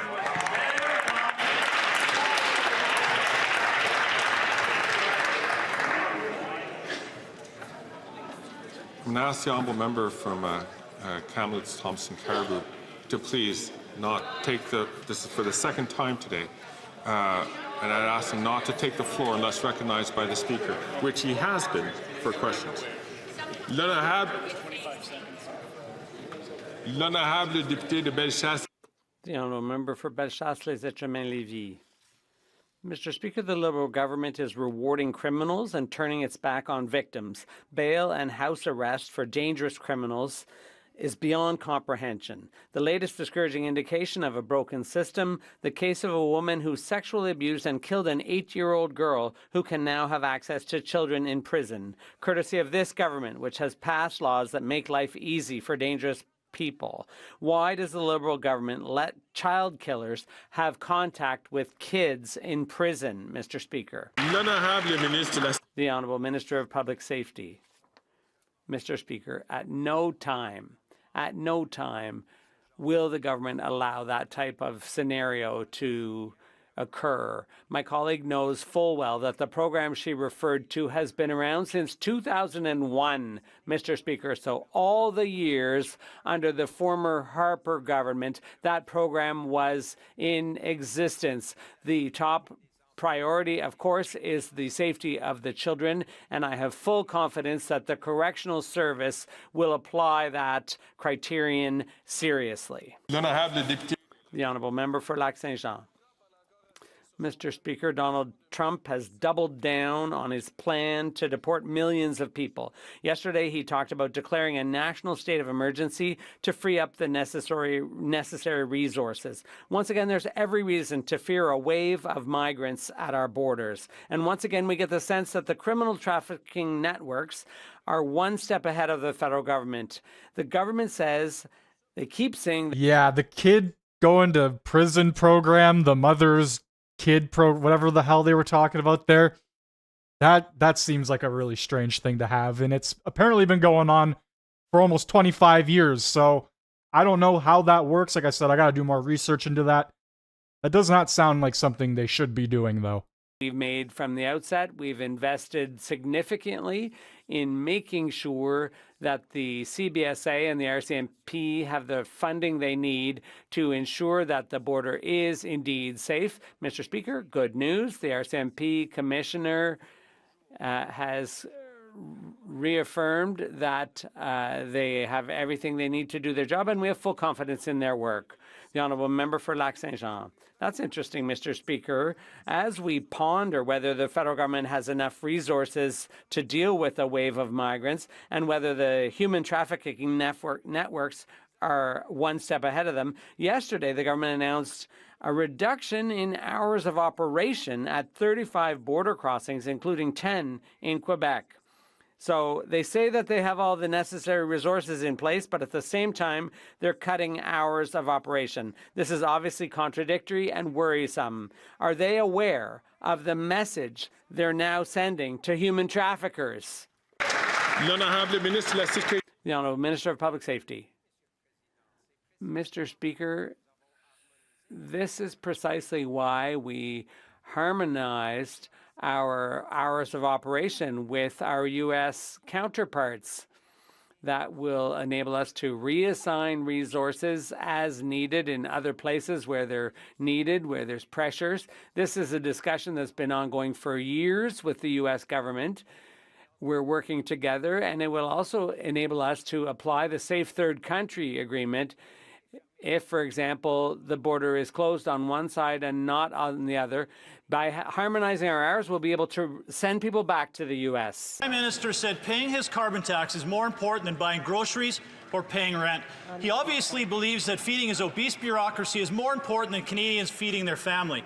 Documents reveal just to administer the carbon tax will cost Canadians more than $800 million by 2030, an increase of 163%. This is at a time when more than 2 million Canadians were forced to a food bank in a single month. If the Prime Minister really believes that Canadians, it's more important to pay the carbon tax than feed their families, call a carbon tax now, and let's find out.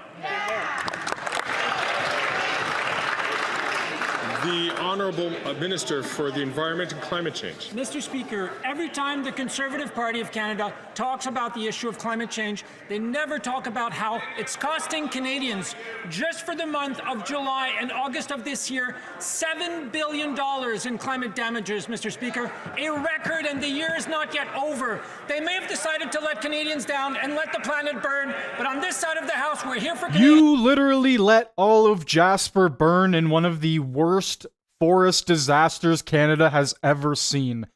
Talking about saying the Conservatives are allowing the world to burn when you absolutely failed in every facet to stop that from happening. And when it did happen, you pissed in the faces of the people who lived there. What a joke. What an absolute lie and a half. Scam has doubled. Let's put that in perspective. Farmers will pay $1 billion in carbon taxes by 2030. So the Prime Minister is putting the family farm at risk just to feed his bloated bureaucracy. If he really feels that Canadian families want to pay the carbon tax over feeding their own kids, call a carbon tax election and let's find out. The Honourable Minister for Agriculture and Agri-Food. Mr. Speaker, I appreciate my honourable colleague's question, but it's important to note when he and the Conservative Party of Canada was in power, the way they dealt with agriculture was slashed $500 million from Agriculture and Agri-Food Canada. They slashed $200 million from the Business Risk Management Program. If that's the track you want to be on, it's a track of destruction, and we are not on that path as a government, Mr. Speaker. The Honourable Member from South Shore St. Margaret's. The Radical Environment Minister continues to hold financial interest in Cycle Capital, which benefited the most from the billion-dollar Liberal Green Slush Fund. And today, once again, the Liberals are refusing to produce the uncensored documents for the House and the RCMP on the slush fund. The Liberal cover-up, the obstruction of justice, has been going on for... It's just what the Liberals do. They constantly lie and then they out themselves because they can't keep their mouths shut. RCMP, and including everything that this corrupt environment minister is involved in. This is not going to be a surprise to members. I'm going to ask the Honourable Member from South Shore St. Margaret's to remove that word, which he knows, into talking about the Honourable Minister. And I'm going to ask the Honourable Member to simply withdraw those words. I'll withdraw those words that stuffed his pockets with. I thank the... Oh! I'm going to ask the Honourable Member just Man, we have had a lot of comments being withdrawn today, a lot of call-outs from Greg. We've had a few mutes today as well. This was more rowdy than yesterday's question period. And whoa, my bad, I had it muted there. I definitely shouldn't have. But Greg has taken away the mute button himself. The Honourable the Honourable Leader of the Government in the House of Commons. Getting rowdy. Mr. Speaker, the level of disrespect that Conservative members of Parliament are not just showing this place, but are also showing to you is completely unacceptable. What about the level of disrespect you guys show Canadians every day by being our government? 9,000 pages of documents in regard to this matter. Mr. Speaker, it is only Conservative members of Parliament that are filibustering and obstructing this place. They are not standing on moral, they are not standing on principle, they are simply trying to hold back the good work that we need to do for Canadians. And Mr. Speaker, their disrespectful behaviour is just one more example of their inappropriate behaviour here in this place. Thank you. The honourable member from Don Valley East. Well, thank you, Mr. Speaker. Last week we found out the Conservative leader was silencing his members from supporting any federal funding for housing in their communities. It must have been very difficult for Conservatives to oppose funding for much-needed housing projects in the communities that actually sent them here to advocate for housing, not to do the opposite.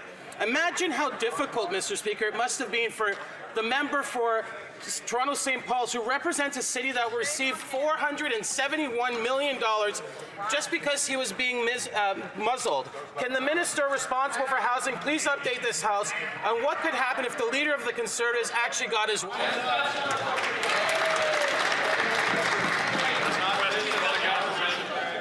The Honourable Minister for Housing, Infrastructure and Communities. Mr. Speaker, I want to thank my honourable colleague not only for his question, but for his tremendous advocacy for the city that he calls home. Now, he's asked a question about the member for Toronto St. Paul's, who I will acknowledge is a new member.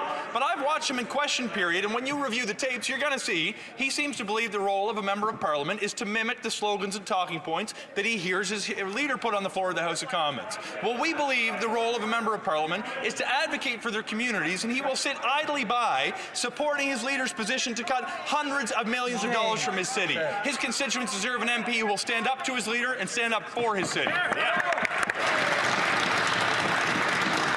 The honourable member from Dufferin-Caledon.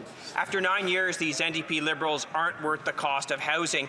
In December of 2023, these incompetent Liberals gave the City of Toronto $471 million in the so-called Housing Accelerator. The result? In October of 2024, housing starts versus October of 2023 are down 33%.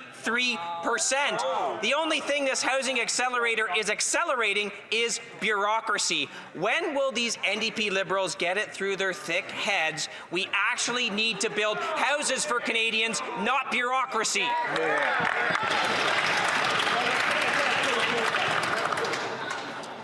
So I encourage all members to be all members can be more judicious in the words that they choose. The Honourable Minister for Housing, Infrastructure and Communities. Something's interesting. Over the course of the last couple of days, the few times the Conservatives have actually shown any interest in the housing file, they've manipulated statistics to try to paint a false picture. Mr. Speaker, if you actually look at the report from CMHC that came out this week, you'll see that housing starts are up this month. They are up this year, and partially due to the investments that we're making directly in communities. What's fascinating, Mr. Speaker, is that member... You know what? Go do stuff. I was waiting for Greg to say exactly that. Please retract that comment. I was waiting for him to do it. And instead do whatever his leader asks him. That's not representation, Mr. Speaker. I really thought he was going to. The honourable member from Dufferin-Caledon. Canadians actually need a minister who will build housing. Despite what he's saying, the facts are very clear. The Housing Accelerator doesn't accelerate anything but bureaucracy. Here are some stats. Housing starts in Nova Scotia down 54%, October of 2024 to 2023. In Ontario, same period, 35% down. British Columbia, same period, 30% down. Halifax, same period, 75% down. The Housing Accelerator is a scam. They know it. When will they actually get the houses built that Canadians need?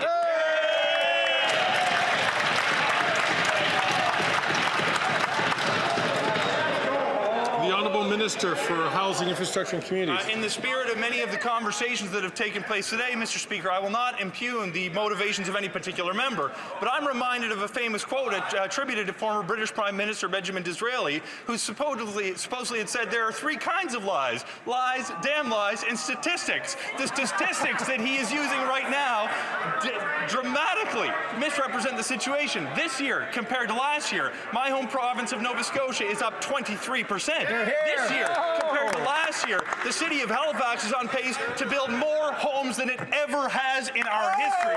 Mr. Speaker, the plan is working. They are advocating for cuts. We will make investments.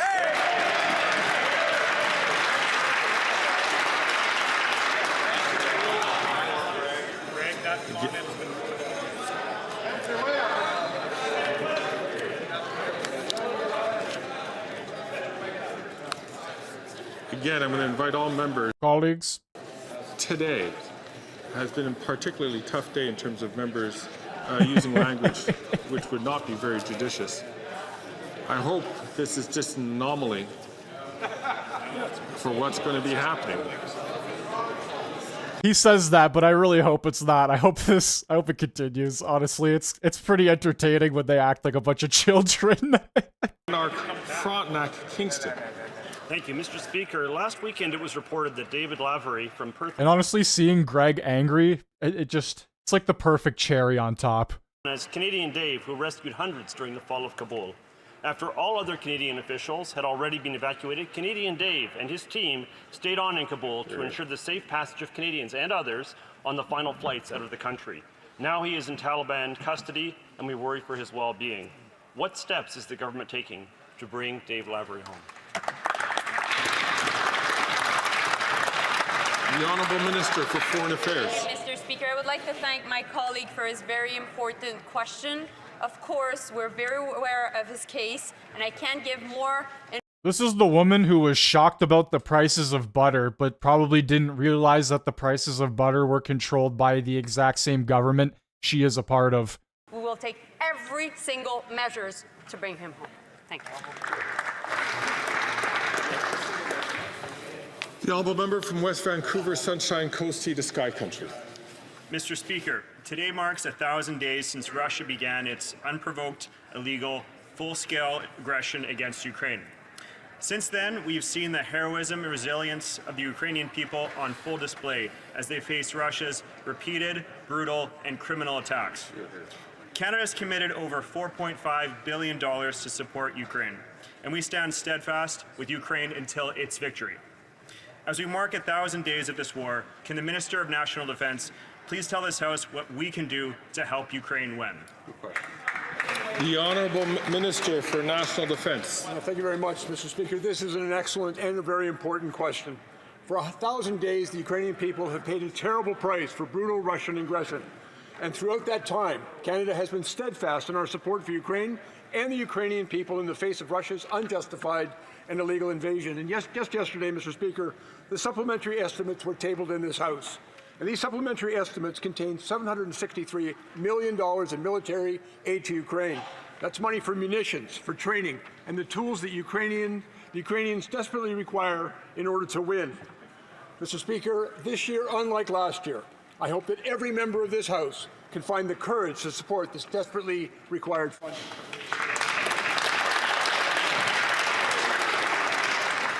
The Honourable Member from Courtenay, Alberni. Mr. Speaker, mental health care is health care. But the Canadian Mental Health Association tells us over 2.5 million Canadians can't get the help they need while others are forced to use their credit card to get it. The Liberals have let people and families struggling with mental health down. And the Conservatives will cut health care and mental health supports. Canadians will have to pay more or be left behind. When will the Liberals finally make mental health care a true part of Canada's universal health care system so no one has to use a credit card to get the care they need? Hear, hear. The Honourable Minister for Mental Health and Addictions. Mr. Speaker, I agree with the member across the way. Mental health is in fact health, and that is why, Mr. Speaker, we made sure to put $200 billion worth of agreements with every province and territory in this country where mental health and substance use services were a key principal priority, Mr. Speaker. It's time for the provinces and territories to step up. It's time for them to work with us. That is exactly why we announced yesterday the opening of the Youth Mental Health Fund, $500 million to invest in young Canadians and their mental health. We are here doing the work, Mr. Speaker. We're happy to have the provinces and territories step up with us. The Honourable Member from Timmins, James Bay.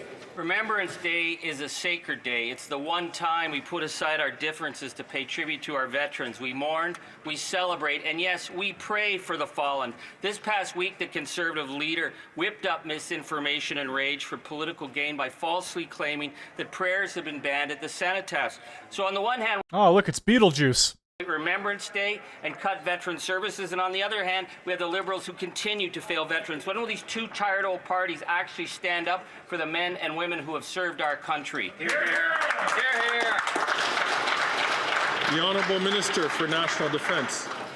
First of all, Mr. Speaker, I want to thank the member for raising this important issue, because I think there is no greater obligation for all of us than to express our solemn remembrance and our respect for the service of all members of the Canadian Armed Forces who have sacrificed so much, many of whom have lost their life, and others who chose to serve but survived. You almost moved to Ukraine to teach English 20 years ago? Holy, you dodged a massive bullet.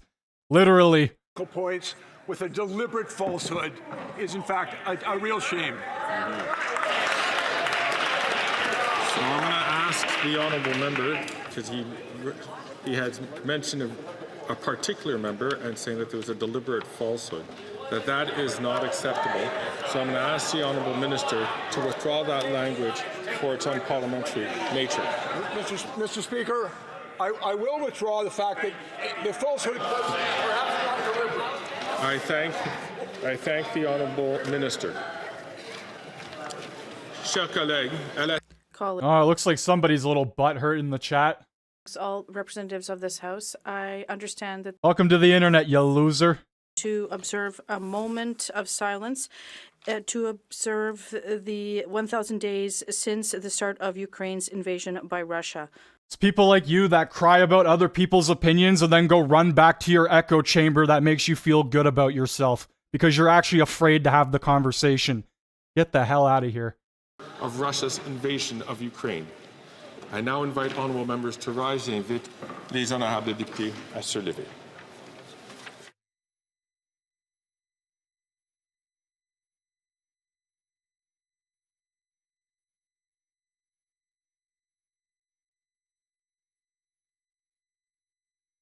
Yeah, I absolutely love it when people come in here and say this is an echo chamber and say that there's shit opinions in here.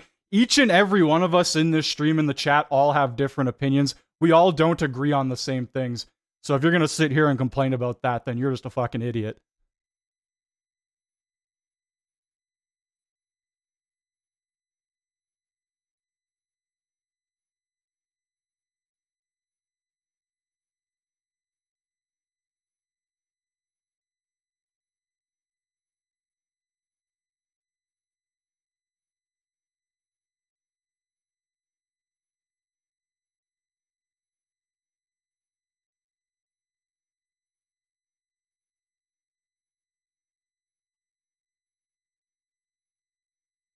Thank all honourable members. Je vous remercie. Thank you. I see rising on a point of order the honourable member from Edmonton Strathcona. Thank you very much, Mr. Speaker.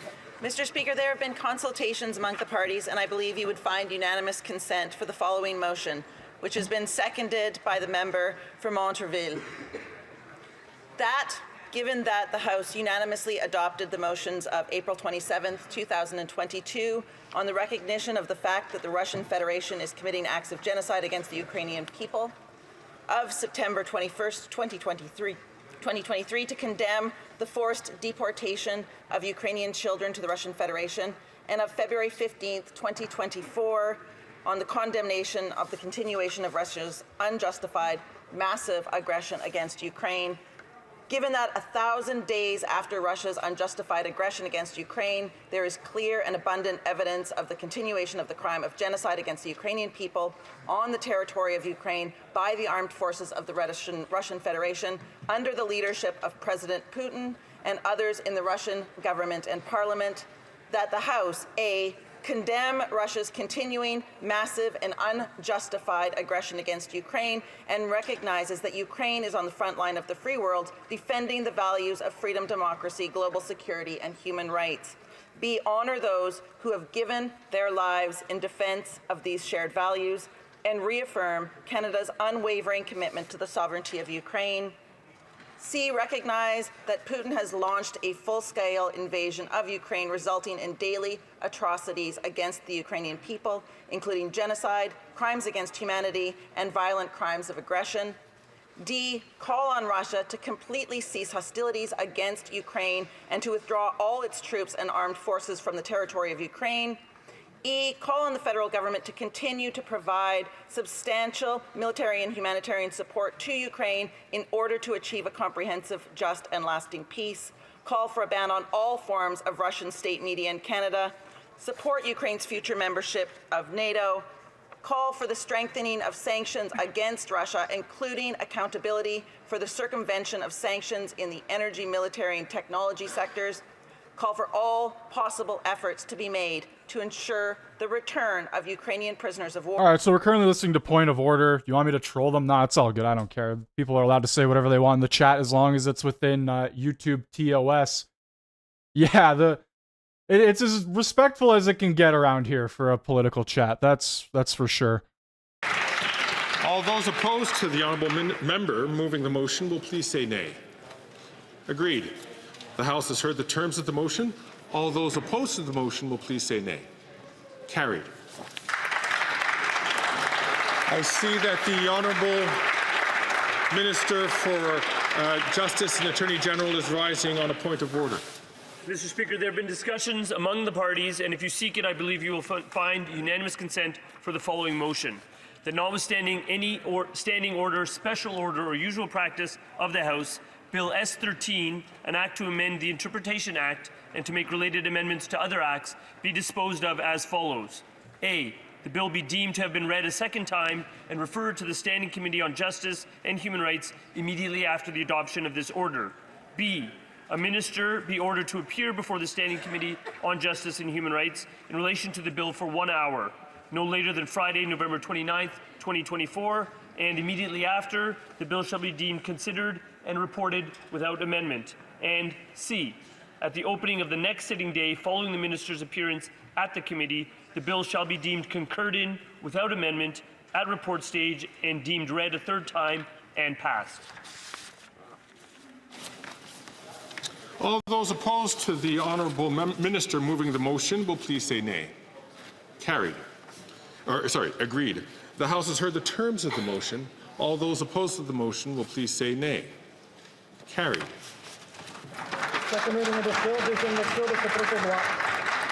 Accordingly, pursuant to the order made earlier today, the bill stands referred to the Standing Committee on Justice and Human Rights. Well, that's just it at the end of the day. They work for us. They have to gain our trust and our respect. And right now, a good portion of them, it's not looking too good.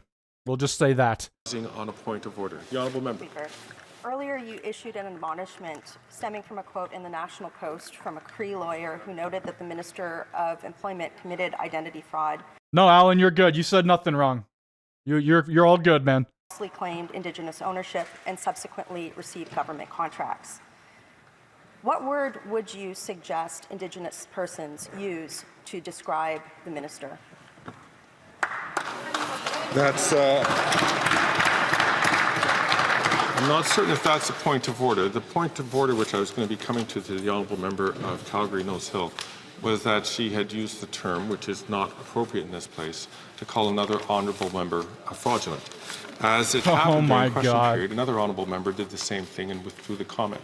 I invite the honourable member from Calgary Nose Hill to please simply withdraw the use of that word in reference to a specific member of Parliament, to the colleague of all of ours. As recorded in the Hansard on February 9th, 2023, the member from Mirabel referred to the Prime Minister as a fraud. No admonishment was issued. Why are you admonishing me today? This is not a debate. I'm asking the honourable member if she would please please withdraw the simple comment on the use of that word in reference to another honourable member. Wow. Mr. Speaker, I was quoting an Indigenous person as it pertained to identity fraud by the minister.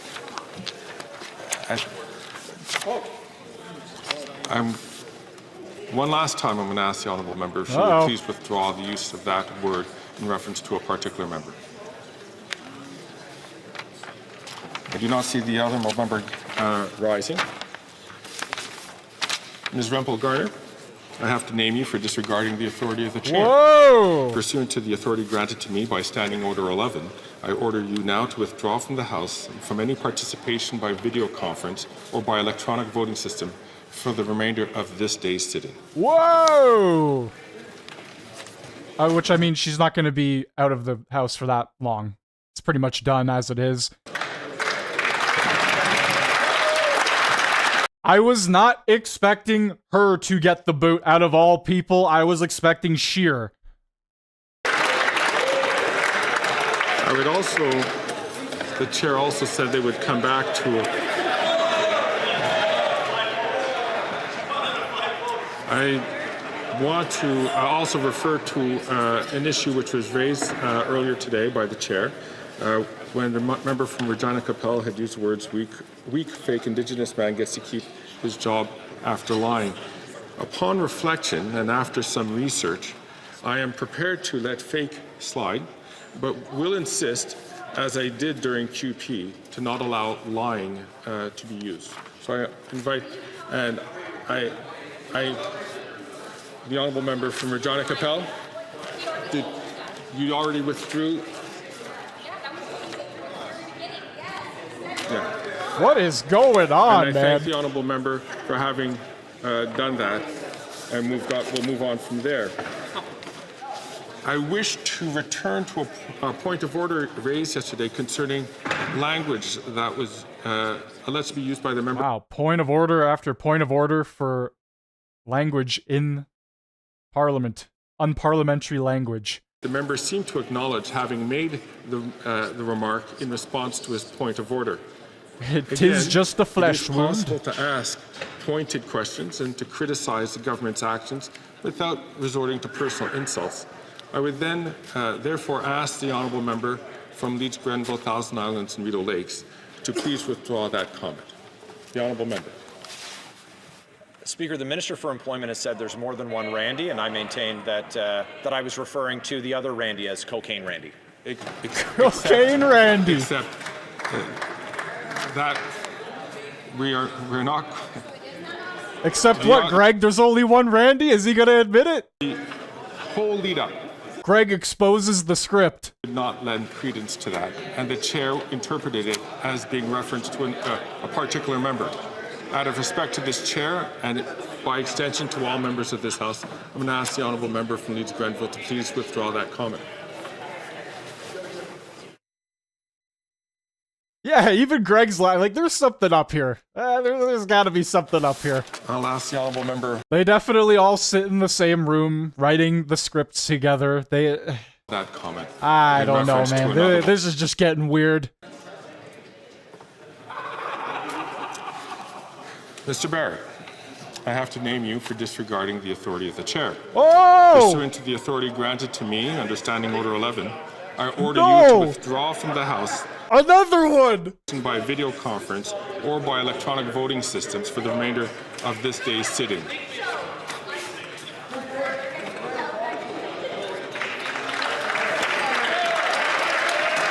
That's two!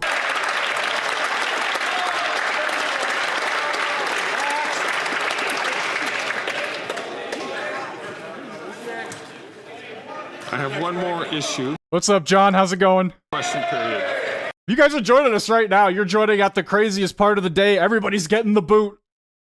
You know, colleagues, I'm not certain. Colleagues, please. If this is the level and standard of behavior that Canadians expect us to have. It is important for us to respect this place, to respect the Speaker on behalf of yourselves, and to make sure that we do this in an appropriate fashion. So I'm going to ask the honourable member from South Shore St. Margaret's, who earlier today had used the word corrupt in regarding to a particular member. I'd ask the member if he would please withdraw that comment and rephrase his question. He partially did that, and I would like to invite the honourable member if he would just make a simple withdrawal of that comment so that we can proceed with the rest of the day. Oh, Greg's gonna go 3 for 3.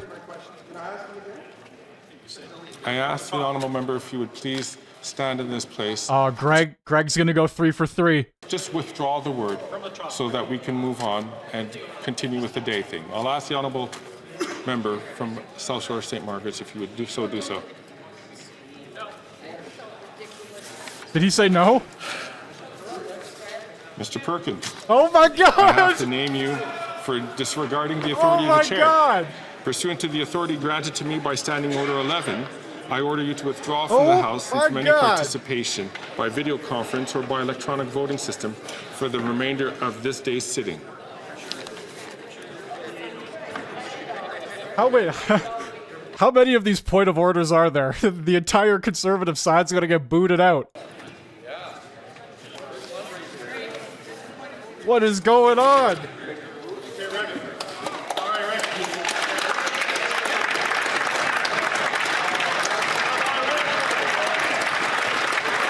There it is, the hat trick.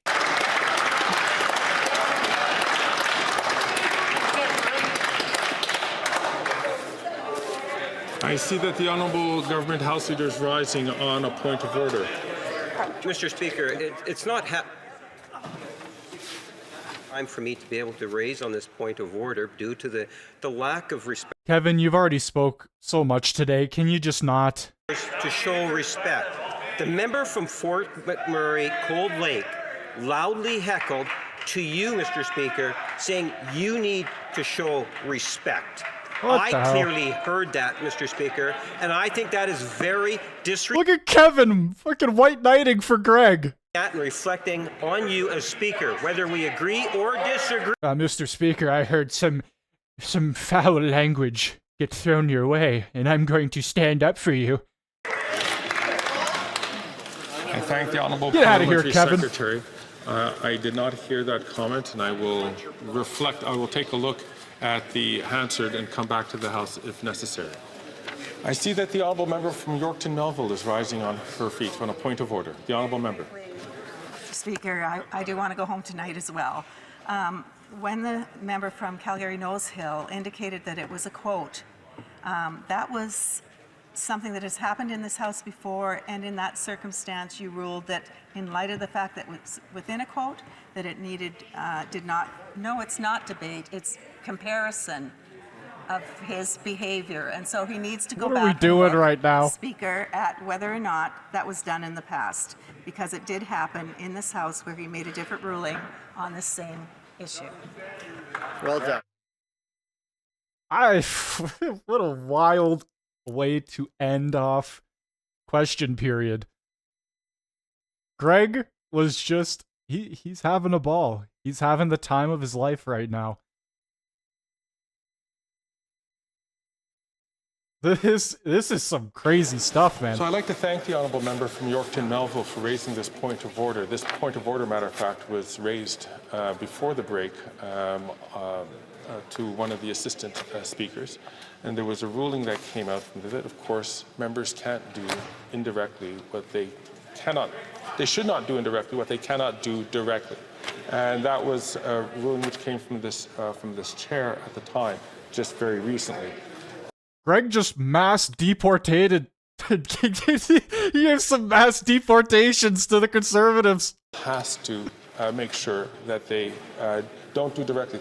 For example, and I'll just give this as an example to the Honourable Member, is that if the member were to get up and to cite a newspaper quotation which would refer to a member by name, even though it's in a quotation... I gotta send you back home. And not the name of the person. So the point that I'm trying to make, even quoting that, you have to be careful that the language that you use still falls within parliamentary... oh man, this has been too funny. Member for raising that point, and it gives me an opportunity to explain why we were trying to move on this way.